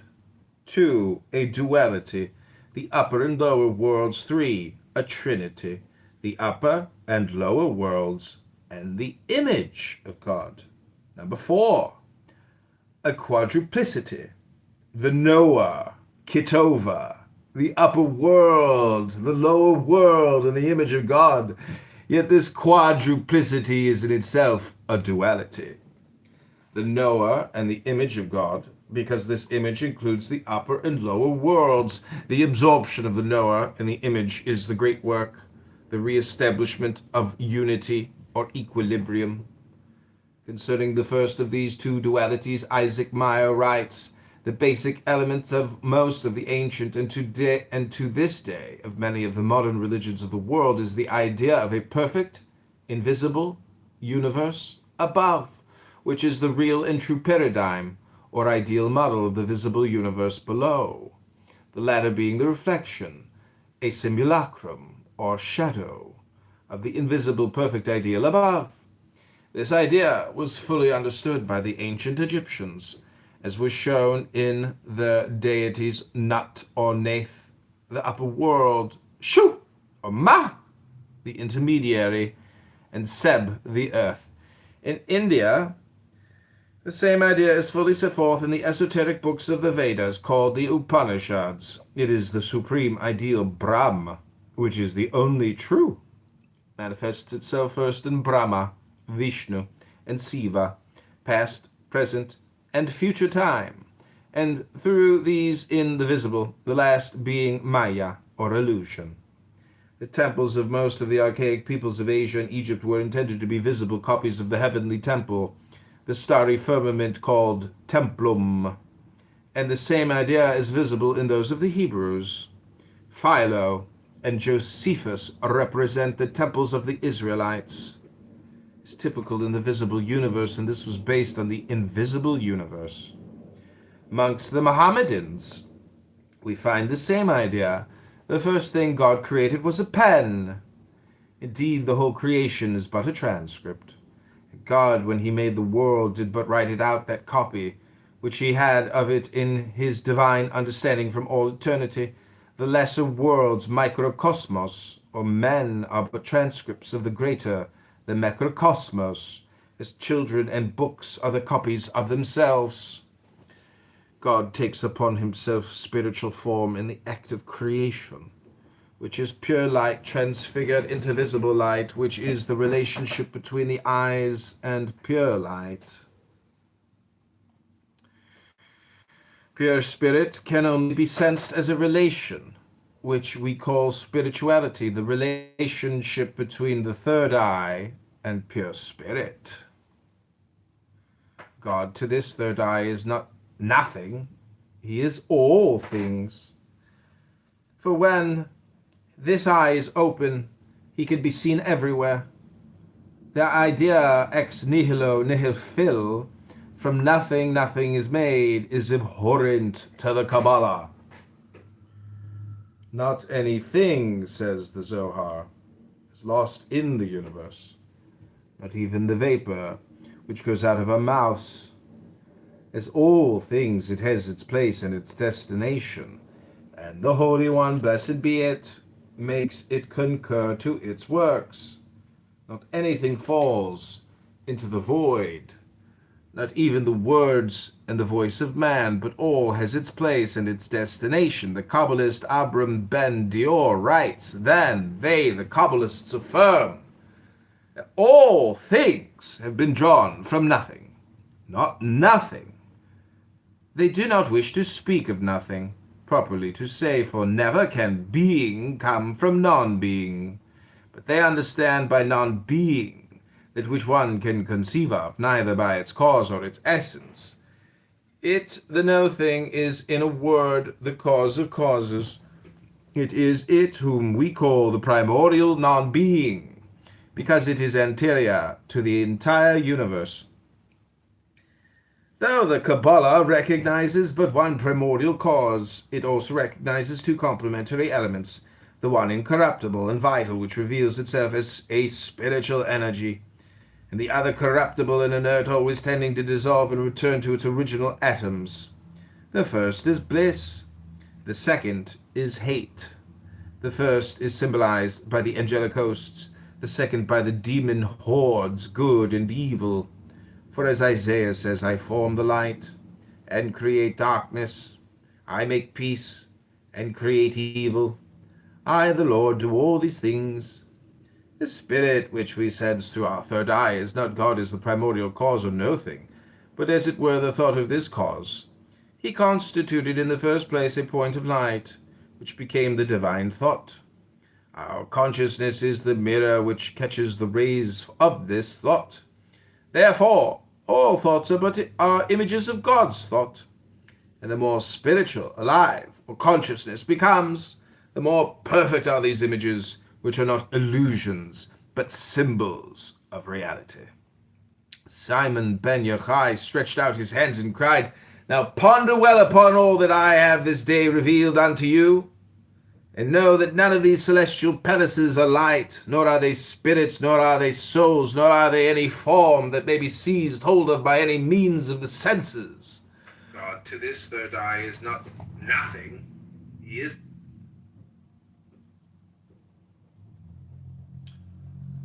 Know that the palaces are thought seen through curtains. Take away the thought, and the palace becomes nothing that the mind can grasp, nor the imagination picture.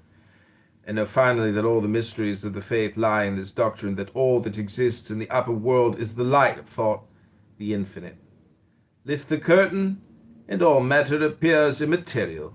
Lift another curtain, and the immaterial becomes even more spiritual and sublime. As each succeeding curtain is lifted, we are transported to ever higher planes of sublimity, until the highest is reached. Because are the divisions, abysses, between the superconscious thought of God and the conscious thought of man. The ultimate curtain is the shell of the egg, materiality, but before this final curtain can be lifted, a host of intellectual curtains, the white of the egg, have to be dissolved by transmutation into spiritual energy. Spiritual deliverance or attainment is consequently an act of creation.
Hello?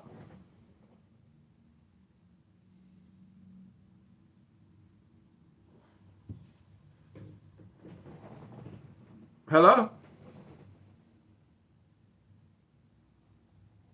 Hello?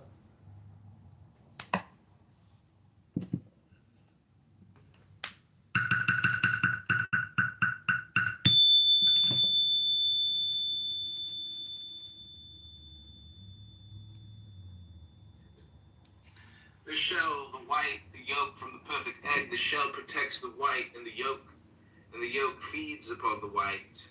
And when the white... Welcome to the show, Nizam. Hello. What's up? What's going on, guys? We're just chilling here because all 10 plural states are indicative of the mind of God, obviously. I've just expressed the mind of God by reading what's called a book. Hello? That's a very profound, deep thought, and there's truth to it. Yeah, I was gonna, but I want to know what Bart and Marty's think about it, though. I mean, they're mods, so it seems like they are fully behind that notion. Yeah.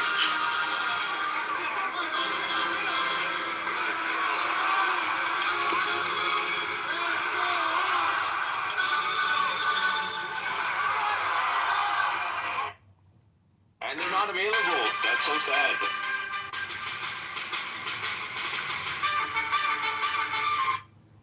I also think it's unfortunate that it would have to be. I don't know. We'll see what happens moving forward, but I'm not. You know, that is also not one other thing. It's not just us. Like Turning Point, when you read about it, you're opening up chapters around the world. It's not just in the U.S. I really do. Like, I want the United States. I'm a moderate person. I want. Where that hero back. Unfortunately.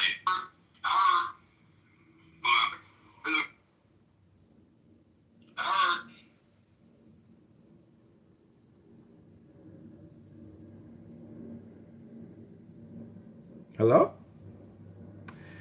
Well, if books are divine, then music must be even more sublime.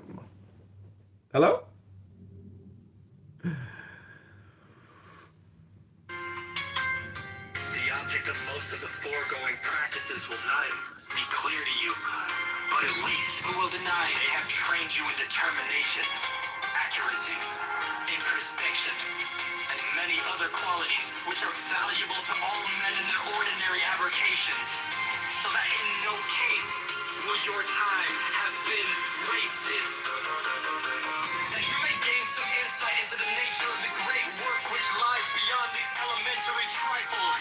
However, we should mention that an intelligent person may gather more than a hint of its nature from the following books, which ought to be taken as serious and learned contributions to the study of nature, not necessarily to be implicitly relied upon.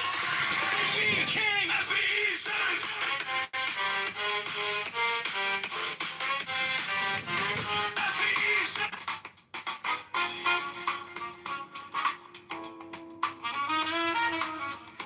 All right, everybody, welcome back to Our 10 Plural States are indicative of the mind of God.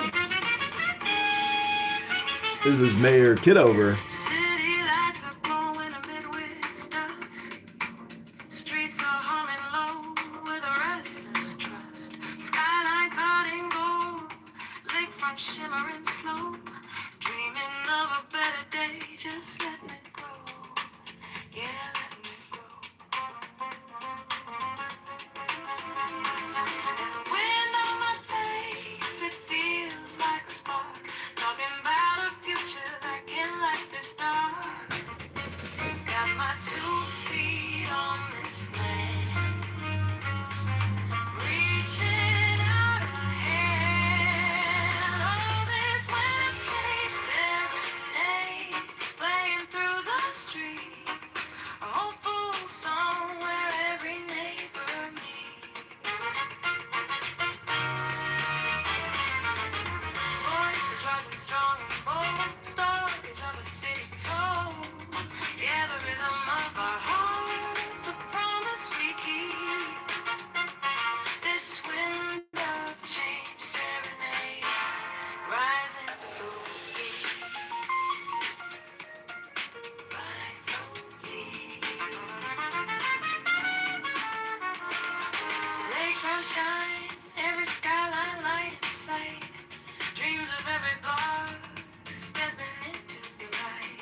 single voice, a powerfully placed line, and the wind on my face. It feels like a spark, talking about a future that can't let this die. Got my 2 feet on this land, reaching out a hand on this rough chain serenade, playing through the streets, a hopeful song where every neighbor meets. Voices rising strong and bold, stories of the city told. Yeah, the rhythm of our hearts, a promise we keep. This wind of change serenade, rising so deep.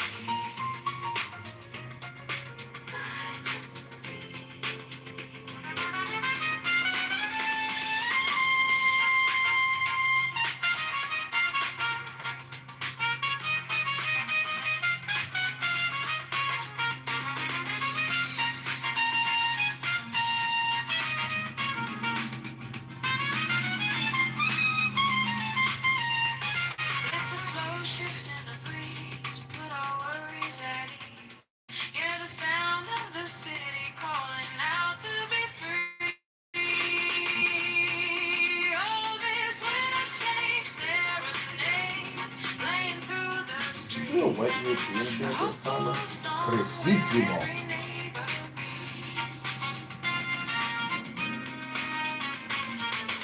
Voices rising strong and bold, stories of a city told. Yeah, the rhythm of our hearts, a promise we keep. This wind of change serenade, rising so deep.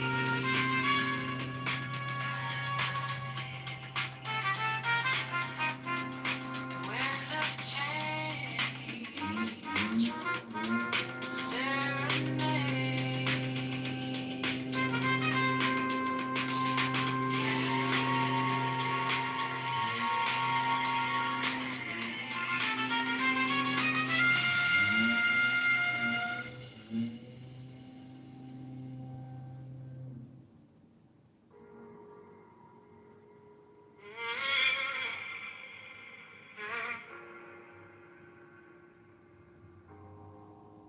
City lights, but they look so cold.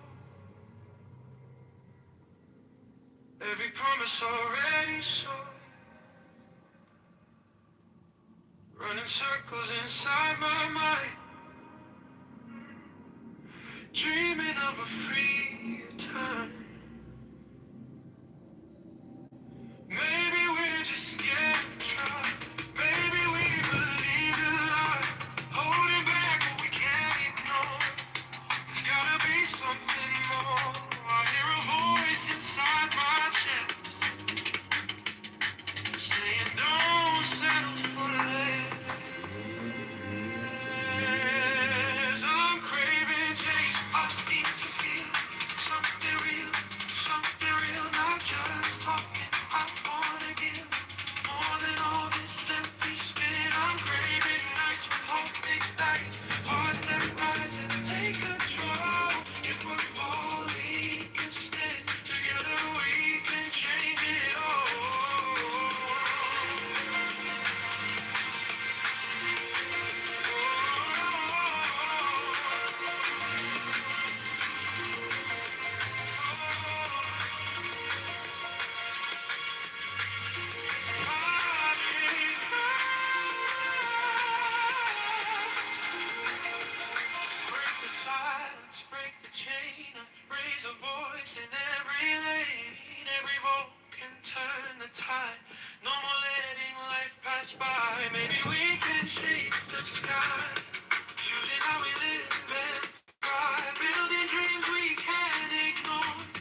Check my phone, read the city news. All these headlines, we got more to lose. Talking about the neighborhoods that need some love.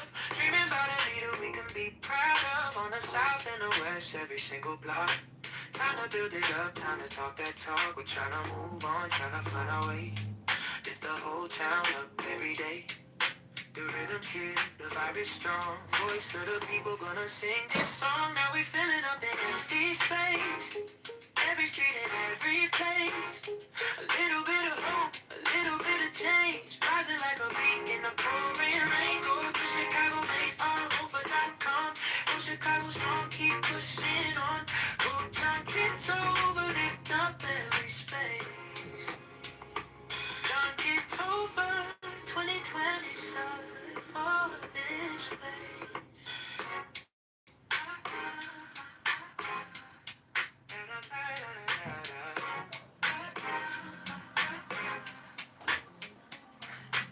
One step, two step, marching down the road.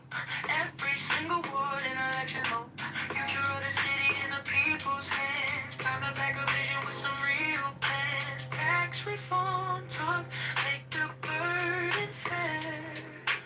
More for the schools and the homes right there. So bold, so bright this year. Every voice in the crowd so clear. Go to Chicago, mayelection.com. Let your choice ring out. Like we're filling up the empty space. Every street and every place. A little bit of hope, a little bit of change. Rising like a leaf in the pouring rain. Head to John Kitover, Chicago.com. Spread the word around, keep pushing on. Go John Kitover, the very space. John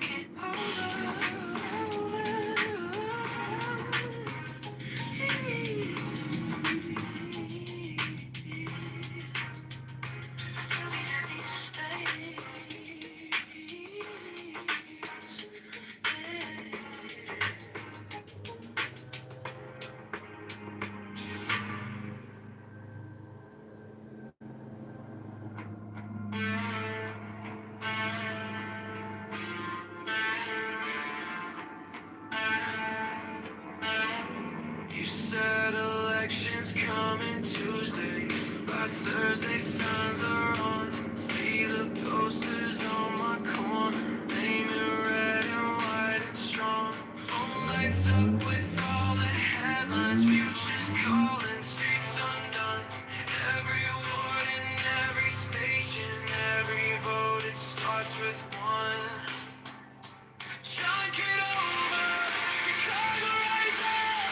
Go to Chicago, make a vote.com. Make it count, time to stand up. John, get over. Shaking it up.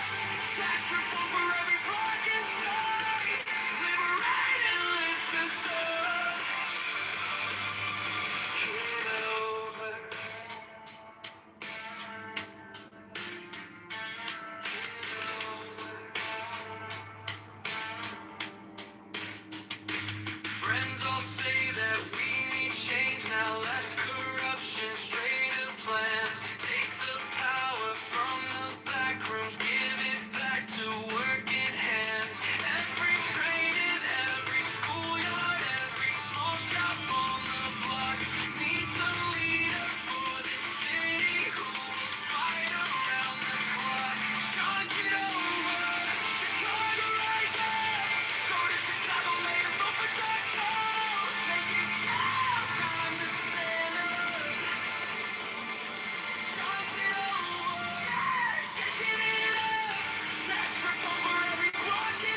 Maybe we just need to vote, so we keep moving anyway.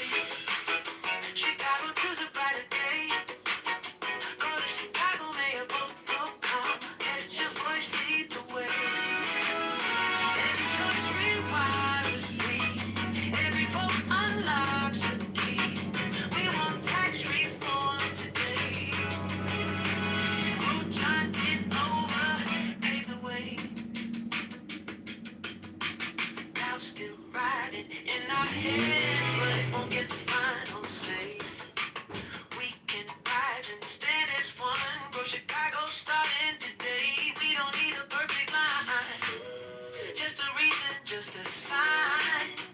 Every inch we claim is ours. Every step can raise the bar. Go slow, go fast, just don't go back. Trust the rhythm in this town. Time to lift our future now. So we keep moving anyway. Chicago, stand up, have your say. Go to ChicagoMayElection.com. Vote John Kitover today. Every choice rewires we. Every vote unlocks the key. We want tax reform right now. Grow Chicago, rise up now.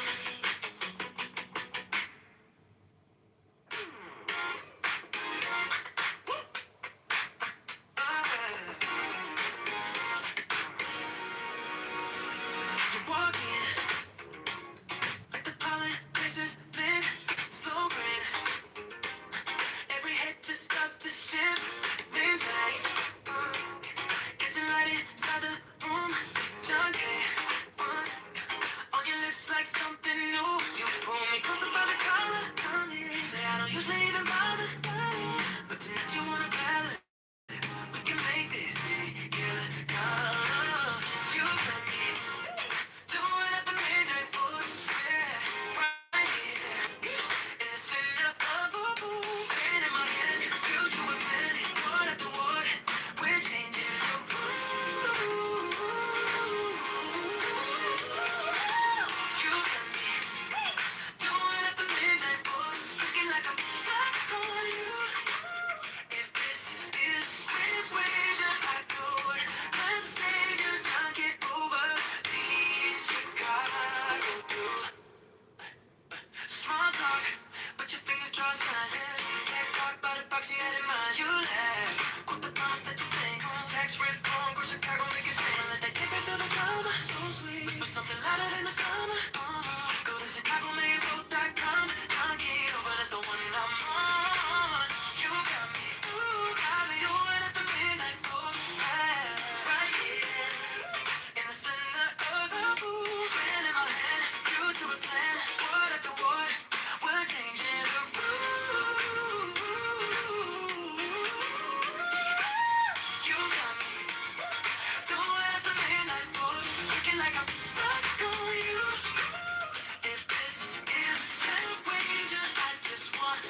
I'm in a silver suit.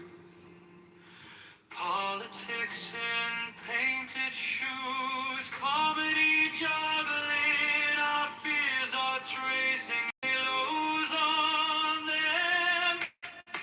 All communication is hypnosis. Every sentence swings a line. You can call it love or persuasion. Both are reaching in the night. All communication is hypnosis. From a whisper to a shout. I'm just choosing brighter colors for the picture in your doubt. Critics on a crystal edge, measuring the leap you take.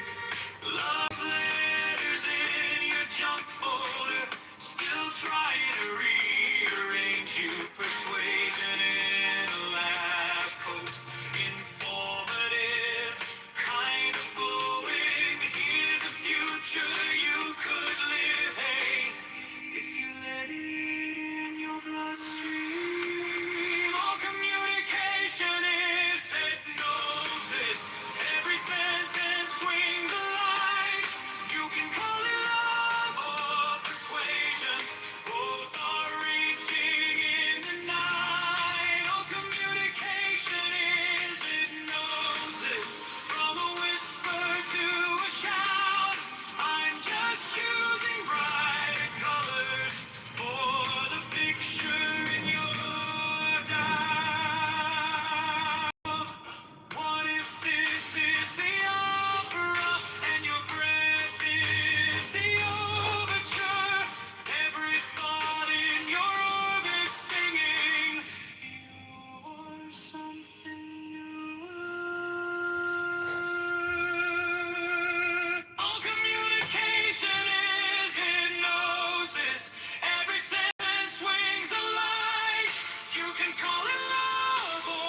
person raises the lands and makes upon them.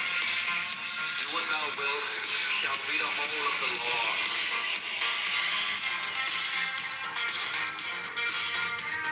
Love is the law. Love and the will. He lowers the lance and turns to east graciousness. Takes the lance in her right hand and her left hand she offers the place kneels.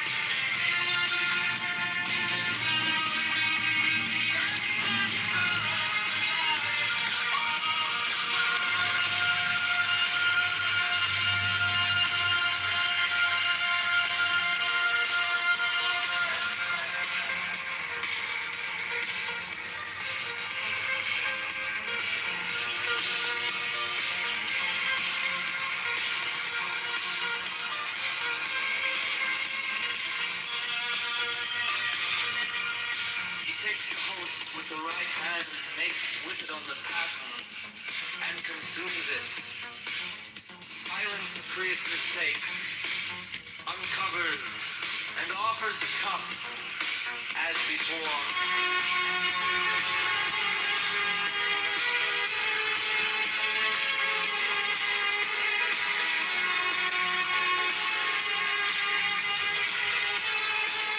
By selling T-Mobile?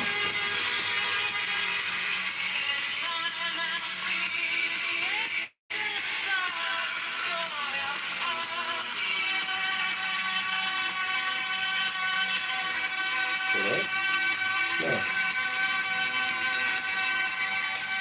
You shut up.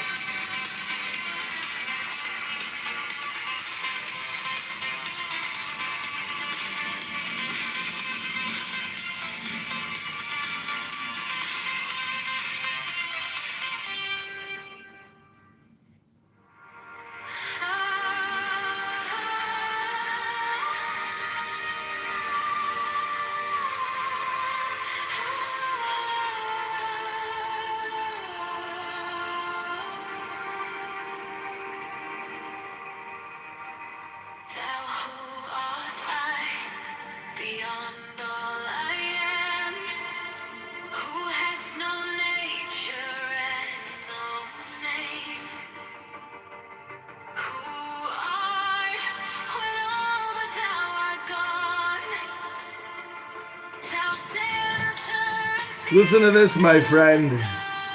They think they have confirmed that Mossad killed Kennedy. All around me, and you want me to give up nuclear testing. Listen to this.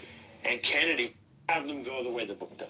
Just have almost every topic have at least one. And you know, there's a very surprising series of letters between Kennedy and David Ben-Gurion, not only the premier of Israel, but the founder of Israel, in which they're very angry letters, in which Kennedy is saying to Ben-Gurion, I'm killing myself trying to get a nuclear test ban treaty. I've even got de Gaulle on board, and that's impossible. And you keep testing in Dimona. You've got to stop. And Ben-Gurion, thank you, in so many words says, it's easy for you to say sitting in Hyannisport. I'm sitting with the Arabs around me, and you want me to give up nuclear testing. And Kennedy threatens him. And he threatens him in such a way that Ben-Gurion resigned. And I will tell you that I found articles, not in any crackpot publications, but in very sophisticated publications saying, forget Lyndon Johnson, forget the CIA, forget Fidel Castro, the Mossad killed Kennedy because they were so upset over what he did to Ben-Gurion. So, you know, we got a few little bombshells we throw in there, not proven, have them go the way the book does. Just have almost every topic have at least one, and you know, there's a.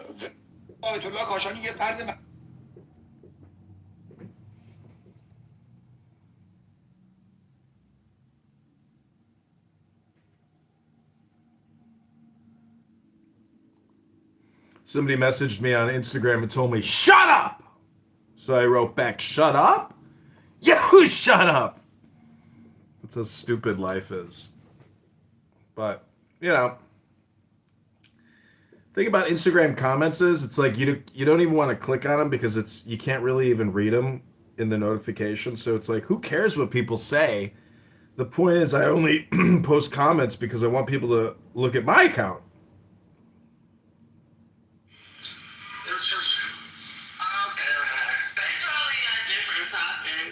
I'm also live streaming Politically Correct on 15 different phones downstairs in my recording studio. I'm gonna file my taxes today and do some other little paperwork. They go to the gym. Went to the gym yesterday. Went to the gym the day before. And I've definitely developed a belly, a stomach, a winter stomach. I'm trying to burn through it. I'm trying to focus on the sit-ups. Focusing on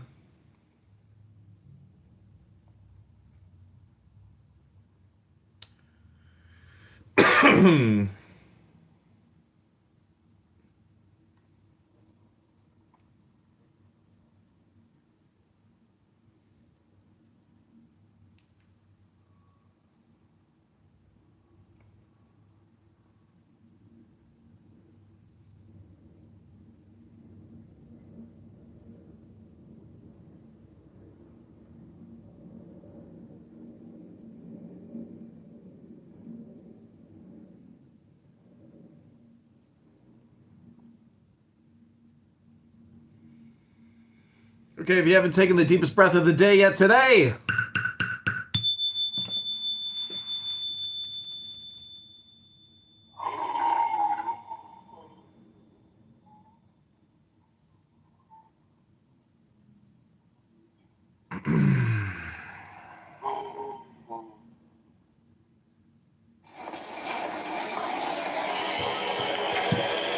Hello. I see you. Sister, may we help you? You just lost the element of surprise, demon. Sister, this is a pre-trial hearing. We're going to have to ask you to sit down, officer. How did you find me? I just followed the scent. You can bluff everyone else, not me.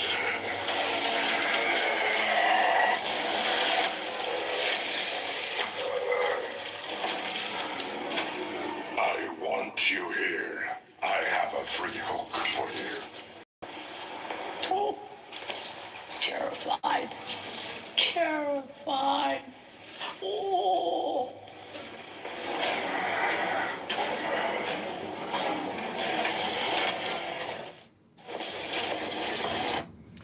one of those weird YouTube clips about demons and nuns. Oh no! I've got the stalker on YouTube. She keeps telling me punishment for my lies. And it's in the mail. My friend. I have this crazy stalker. I don't know what she's so upset about. What is she saying? Punishment for your lies. Yeah. Punishment. Punishment. Michelle, this crazy chick from Clubhouse. Oh, really? Totally lost it, yeah. Oh, what a psycho. Let me see if I can block her. No, I've reported her. But she's deranged. I also blocked her number. She was like texting me nonstop. Kind of like me. I was about to say, you're annoyed by this behavior? Well, yeah, because I like to spam other people. I don't like to be spammed, duh. I'm a spammer. I'm not a spammer consumer. I'm a spammer distributor.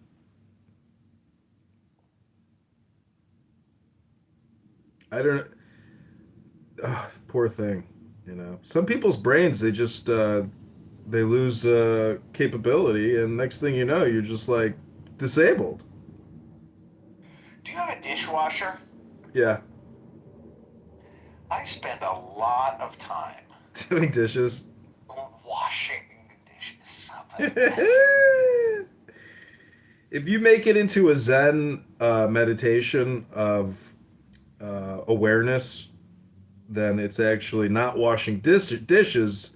You're actually communicating or in the presence of the divine reality unfolding before you in the bubbles and the cups and the plates and the bowls and the forks and the spoons and the knives.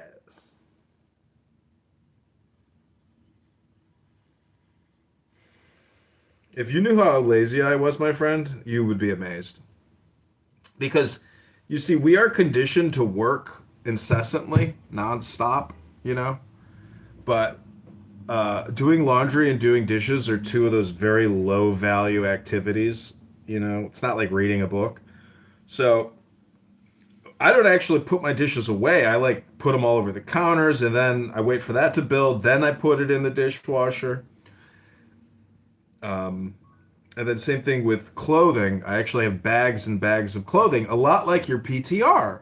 And then after I finally run out of underpants and socks and other clothes that I can wear, I am finally forced to do the laundry. But do you know how many months it takes me to run out? It takes me like 3 to 4 months.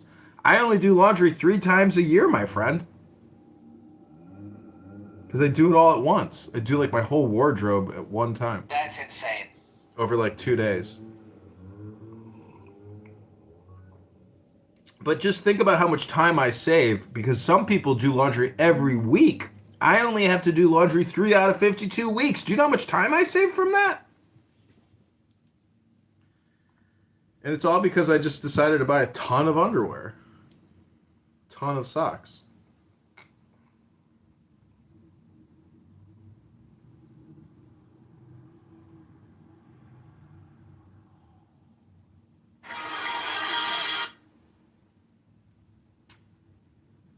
That's actually pretty smart.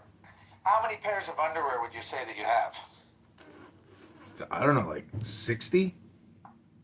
Wow. Where are they all? Are they in a drawer? In a drawer, yeah. You can fill 60 pairs of underpants in a drawer, you know? And it's a good investment just because of the time. Just think about it. If you totaled up all the time and then you were to, do a calculation and get a dollar value, you'd be like, holy shit, bro. I'm not even getting paid to do all this fucking laundry. I spend all this time doing all this fucking laundry.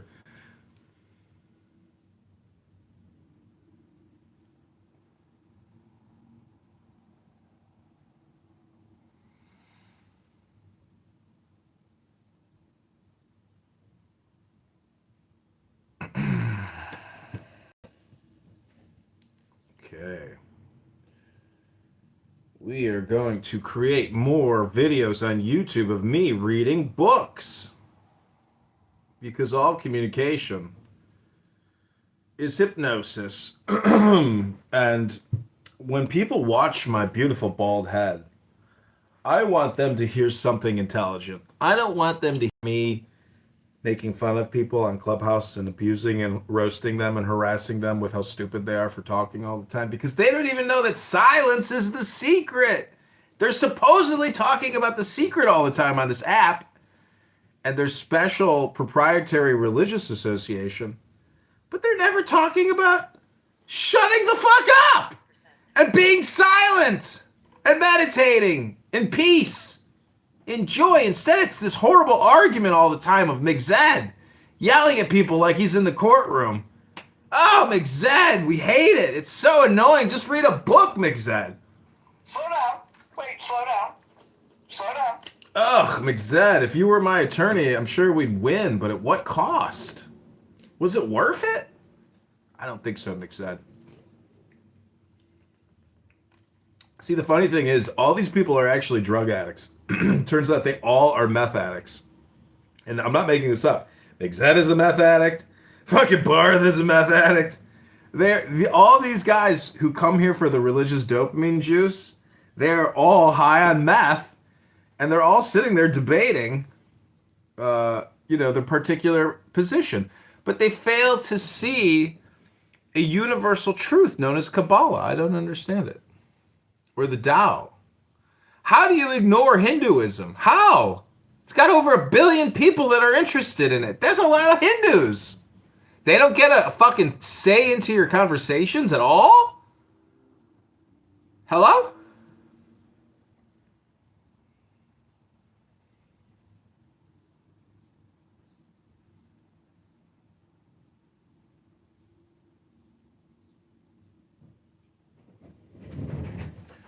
Okay, this is for you, my friend. Pick a number, 1 through 64, my friend.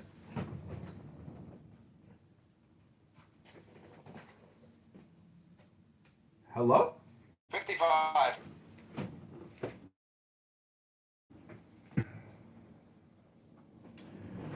Okay, my friend, this will help with your love life. This is number 55.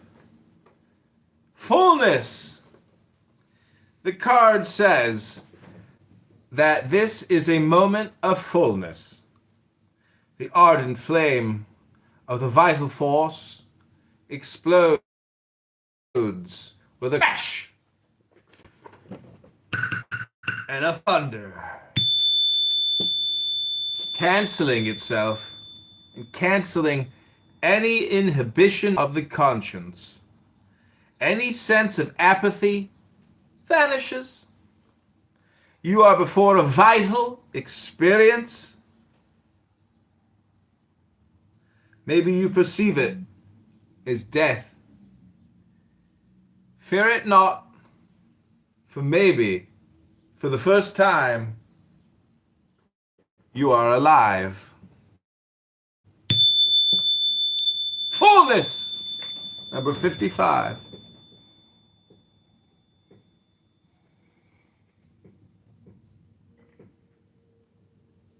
That's the I Ching of love. The love oracle. The Chinese love oracle. People really like this little book I have. Very tiny little book. It's literally 2 pieces of paper, but it's a very tiny print. I sent it to my father. He said, I can't read that!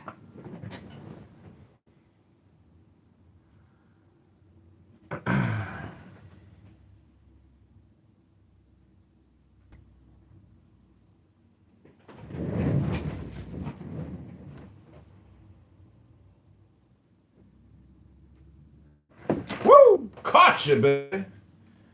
I caught you.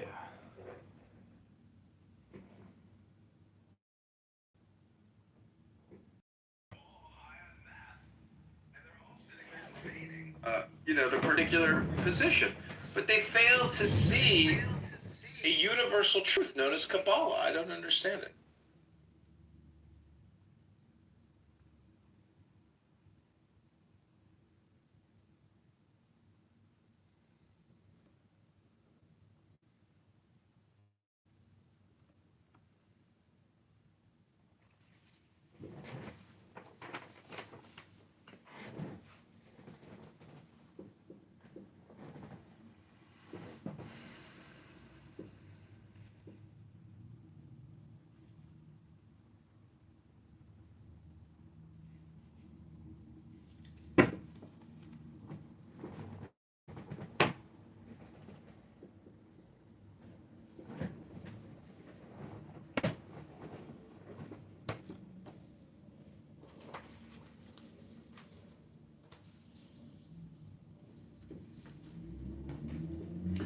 Okay, this is called the Isaac or Isiac tablet. It's holy and occult significance. W. Wynne Westcott, 1887.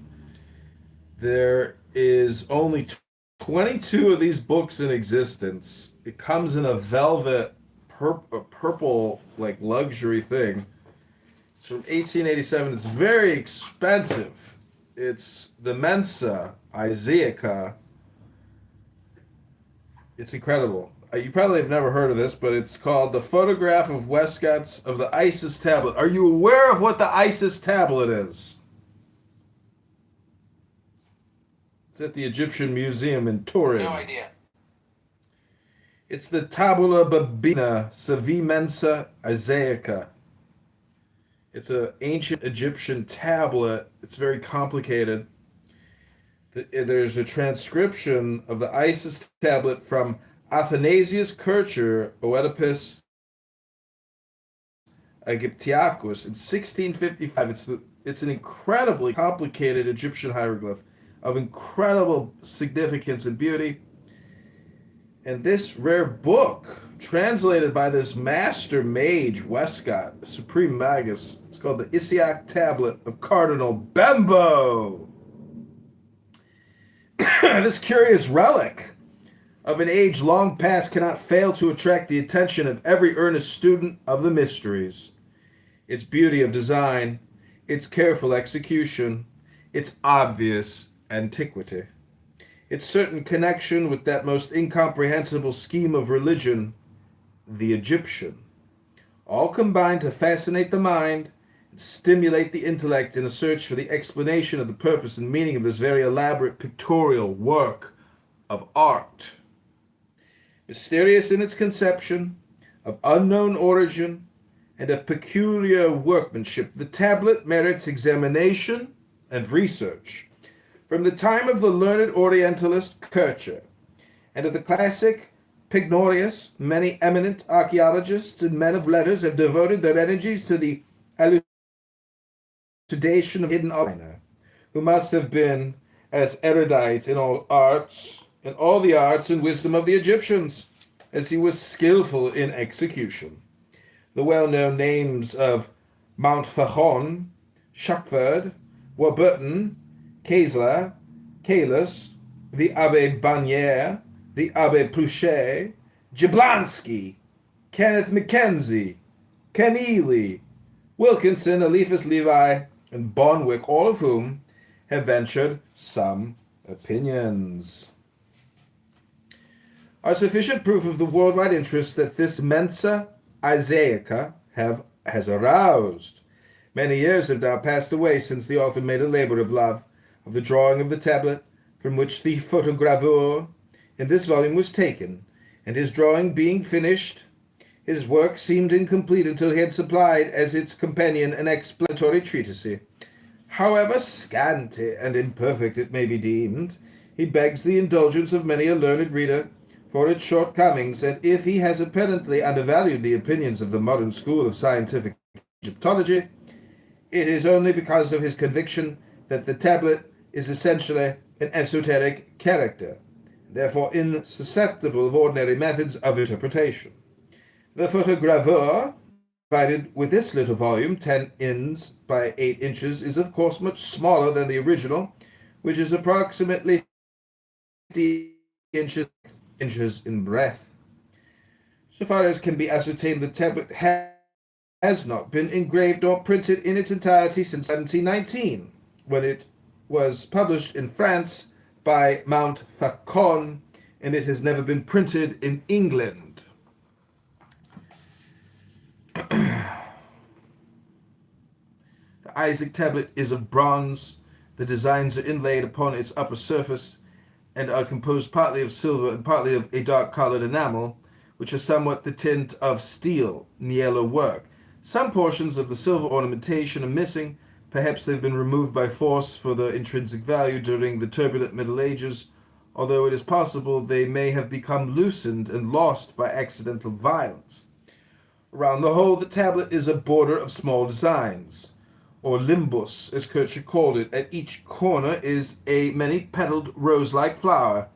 These divide the limbus into 4 portions, 2 vertical, a right and left, and superior and inferior portions. Within this border there are 3 principal horizontal divisions.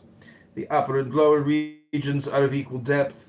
The central region is deeper and is further subdivided. I'm going to send you a picture of this so you can look it up and enjoy.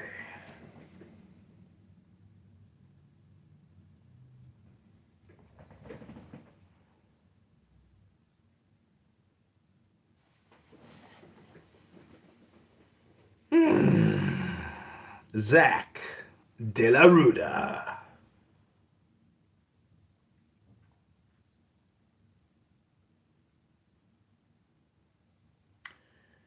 Pretty interesting that it's made of metal, because it's just incredible artwork.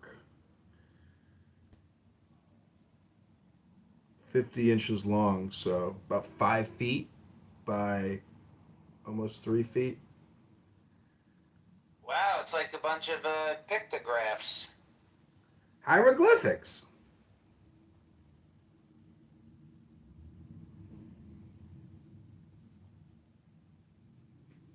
clearly, it's genius. And whatever they were trying to communicate is unknown to us in 2026. But not anymore, because we bought the very, very rare, very expensive book.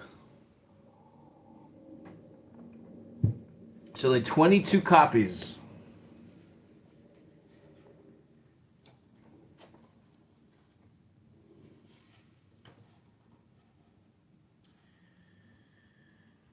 The upper region presents 12 principal erect human figures and several smaller designs. The lower region presents 12 principal, more or less human figures, of whom two, the second and 11th, are standing in porticos, and two others are seated.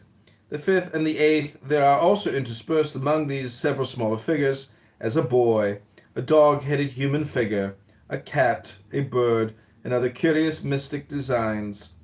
The central region presents a middle grand scene, extending over 2/3 of the whole length, consisting of a throned female under a canopy, and each side of her a tribe. Each consists of a sea figure, a attendant, and a winged human figure. There are also two birds at each lateral scene. At each extremity of this grand scene are placed designs somewhat similar to each other. Each consists of an upper compartment representing a bull, with two attendants, and a lower portion representing two female figures, one on each side of a nameless object, whose formation can be better grasped by sight than from description. Between the upper and lower regions runs a narrow line of hieroglyphics. This does not appear in the photogravure, which from its necessarily reduced size would have rendered them illegible. And within the limbus runs all round a narrow design of wavy lines, with occasional small flowers, vases, phalli, and masks or faces interspersed. The letters which appear on the photogravure do not belong to the tablet. They are the reference marks adopted by Kircher in his scheme of explanation. Most unfortunately, the equally excellent plate given by Pignorius has a different set of letters. The only omission from the photogravure is that of the series of very small designs in the plain border of the central canopy and its basement. These are all similar, consist each one of a square, a circle within it, and within the circle 4 diameters dividing it into 8 spaces.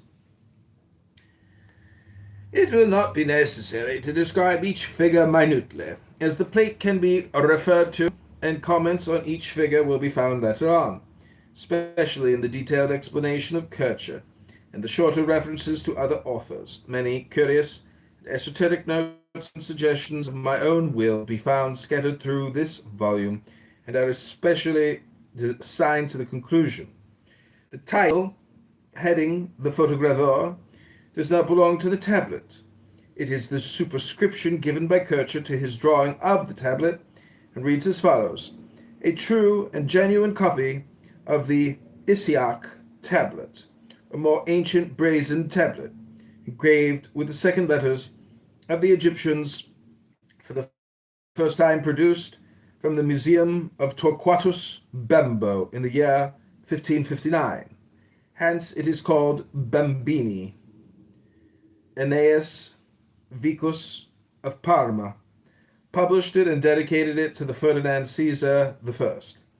Athanasius Kircher, the Jesuit, devotes this as a monument more enduring than brass. Having reduced it to a more convenient size, he is the interpreter of the same. Rome, 1654. This most interesting and mysterious tablet appears to have been treasured in one of the palaces in Rome at the time when the Consul Bourbon, in command of an army of the Emperor Charles V of Germany, overran Italy and sacked the city in the year 1527. It then fell into the hands of a blacksmith or iron worker, who sold it for a large sum of money to Cardinal Bembo. After his death it came into the possession of the Dukes of Mantua, in whose treasure house it figured as a relic of the past until 1630, when Mantua was plundered and burnt by an army under one of the generals of the Emperor Ferdinand II. It was then once more lost sight of, and indeed many important authors state that it was never seen again, but was probably destroyed by some of the ignorant soldiery, in removing from its surface the silver plates for the purpose of sale. There is, however, one author who gives a correct account of the history of the tablet after the siege of Mantua in 1630. All honor to Johann George Kessler, who published in 1740 his travels through Germany, Italy, and other countries. In his account of the palace in Turin, he says that when Mantua was plundered, the tablet fell into the hands of Cardinal Pava, who made a present of it to the Duke of Savoy, by whom it was preserved. It was finally presented to the King of Sardinia, in whose palace at Turin in 1730 it was made a great favor to him to be allowed to see it, because it was very carefully guarded. He describes it as a pretty large copper plate, with silver imagery inlaid amid a blue steel enamel.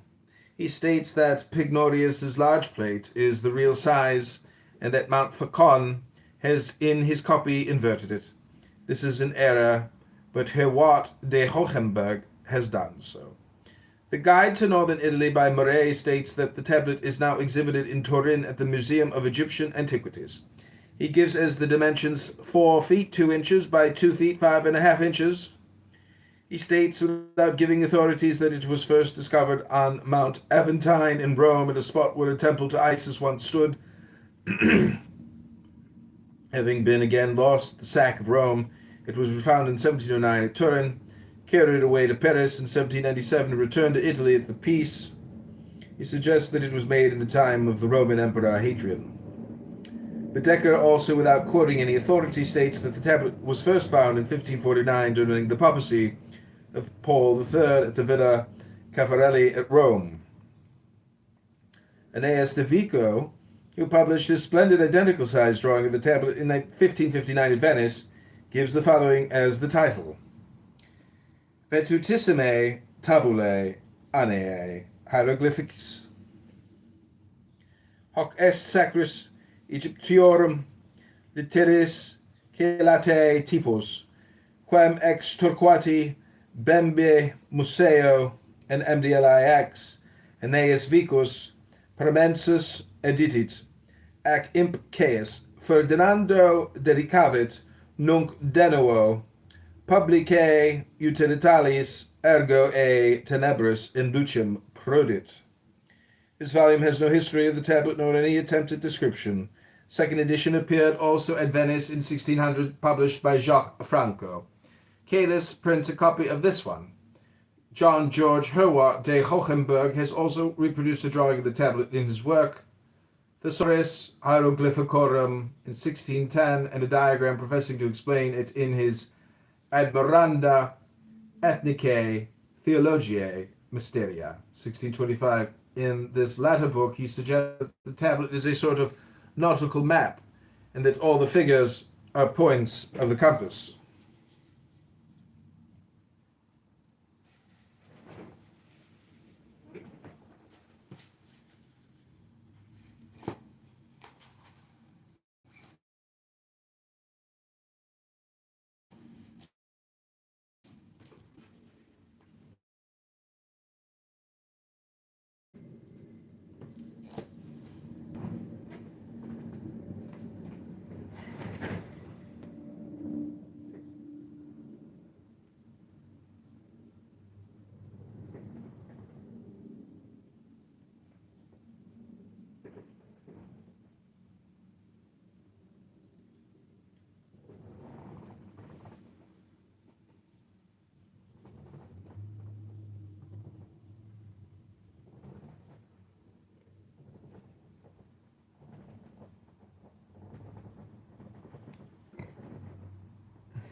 The particular position, but they fail to see a universal truth. This Kabbalah, I don't understand it. Or the Tao.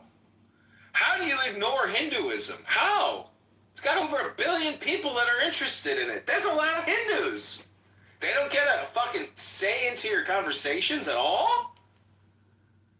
Hello?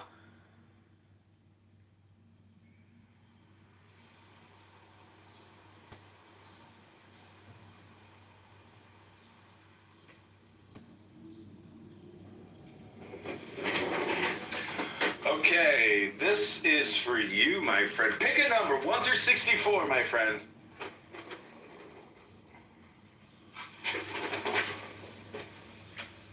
Hello? 55.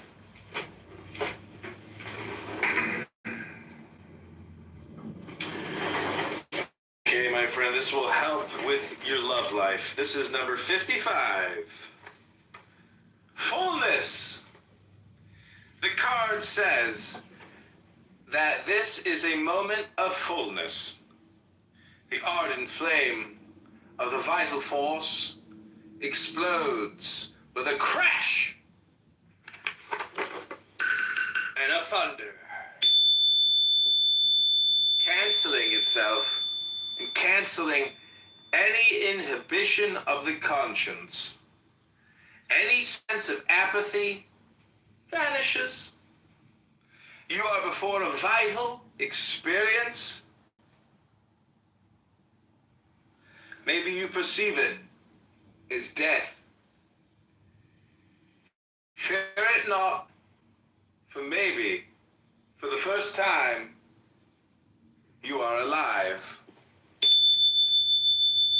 Fullness, number 55.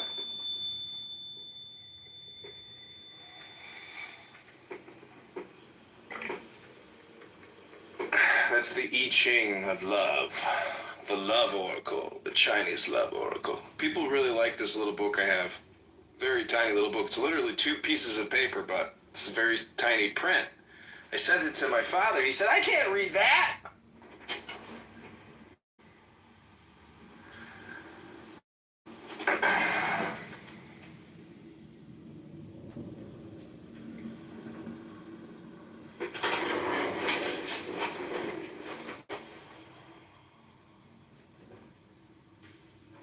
Woo! Caught you, baby. Caught you.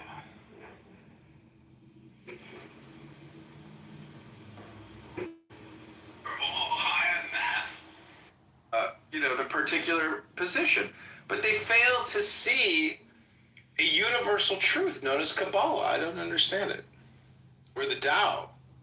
How do you ignore Hinduism? How? It's got over 1 billion people that are interested in it. There's a lot of Hindus. They don't get a fucking say into your conversations at all? Hello?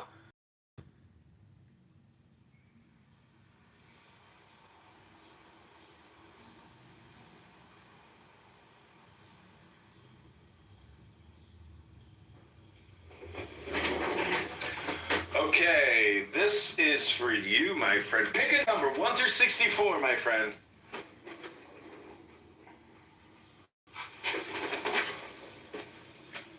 Hello? 55.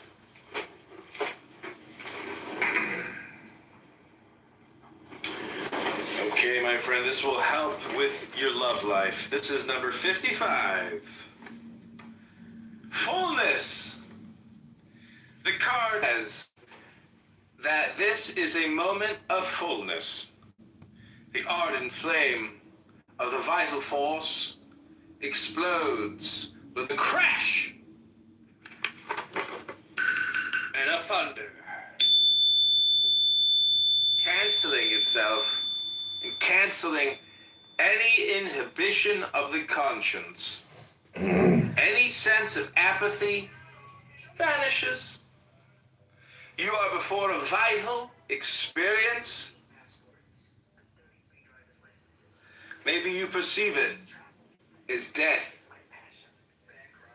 Fear it not, for maybe, first time, you are fullness, number 55.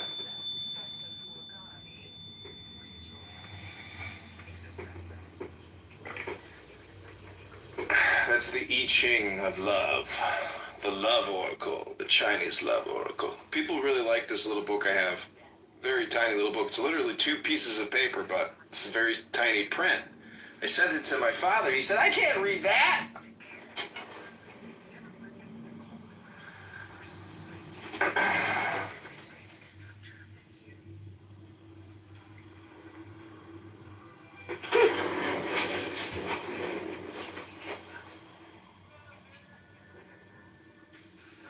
Woo! Caught you, baby.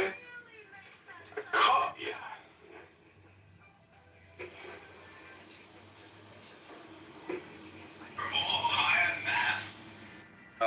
The particular position. But they fail to see a universal truth known as Kabbalah. I don't get it. Or the Tao. How do you ignore Hinduism? How? It's got over 1 billion people that are interested in it. There's a lot of Hindus. They don't get a fucking say into conversation. Hello?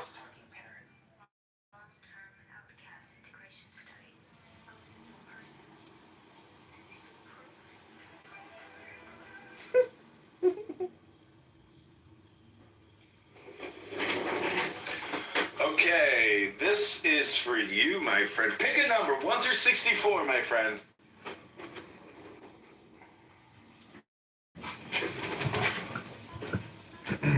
Hello? 55.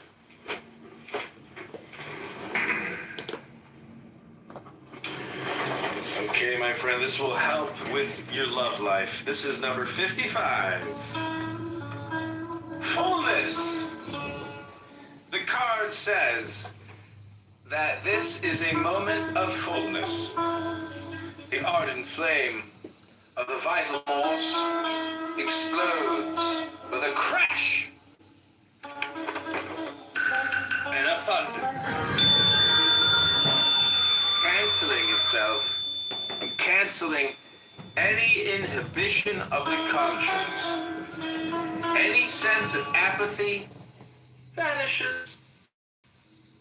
You are before a vital experience. Maybe you perceive it as death. Fear it not, for maybe, for the first time, you are alive. Fullness. Number 55.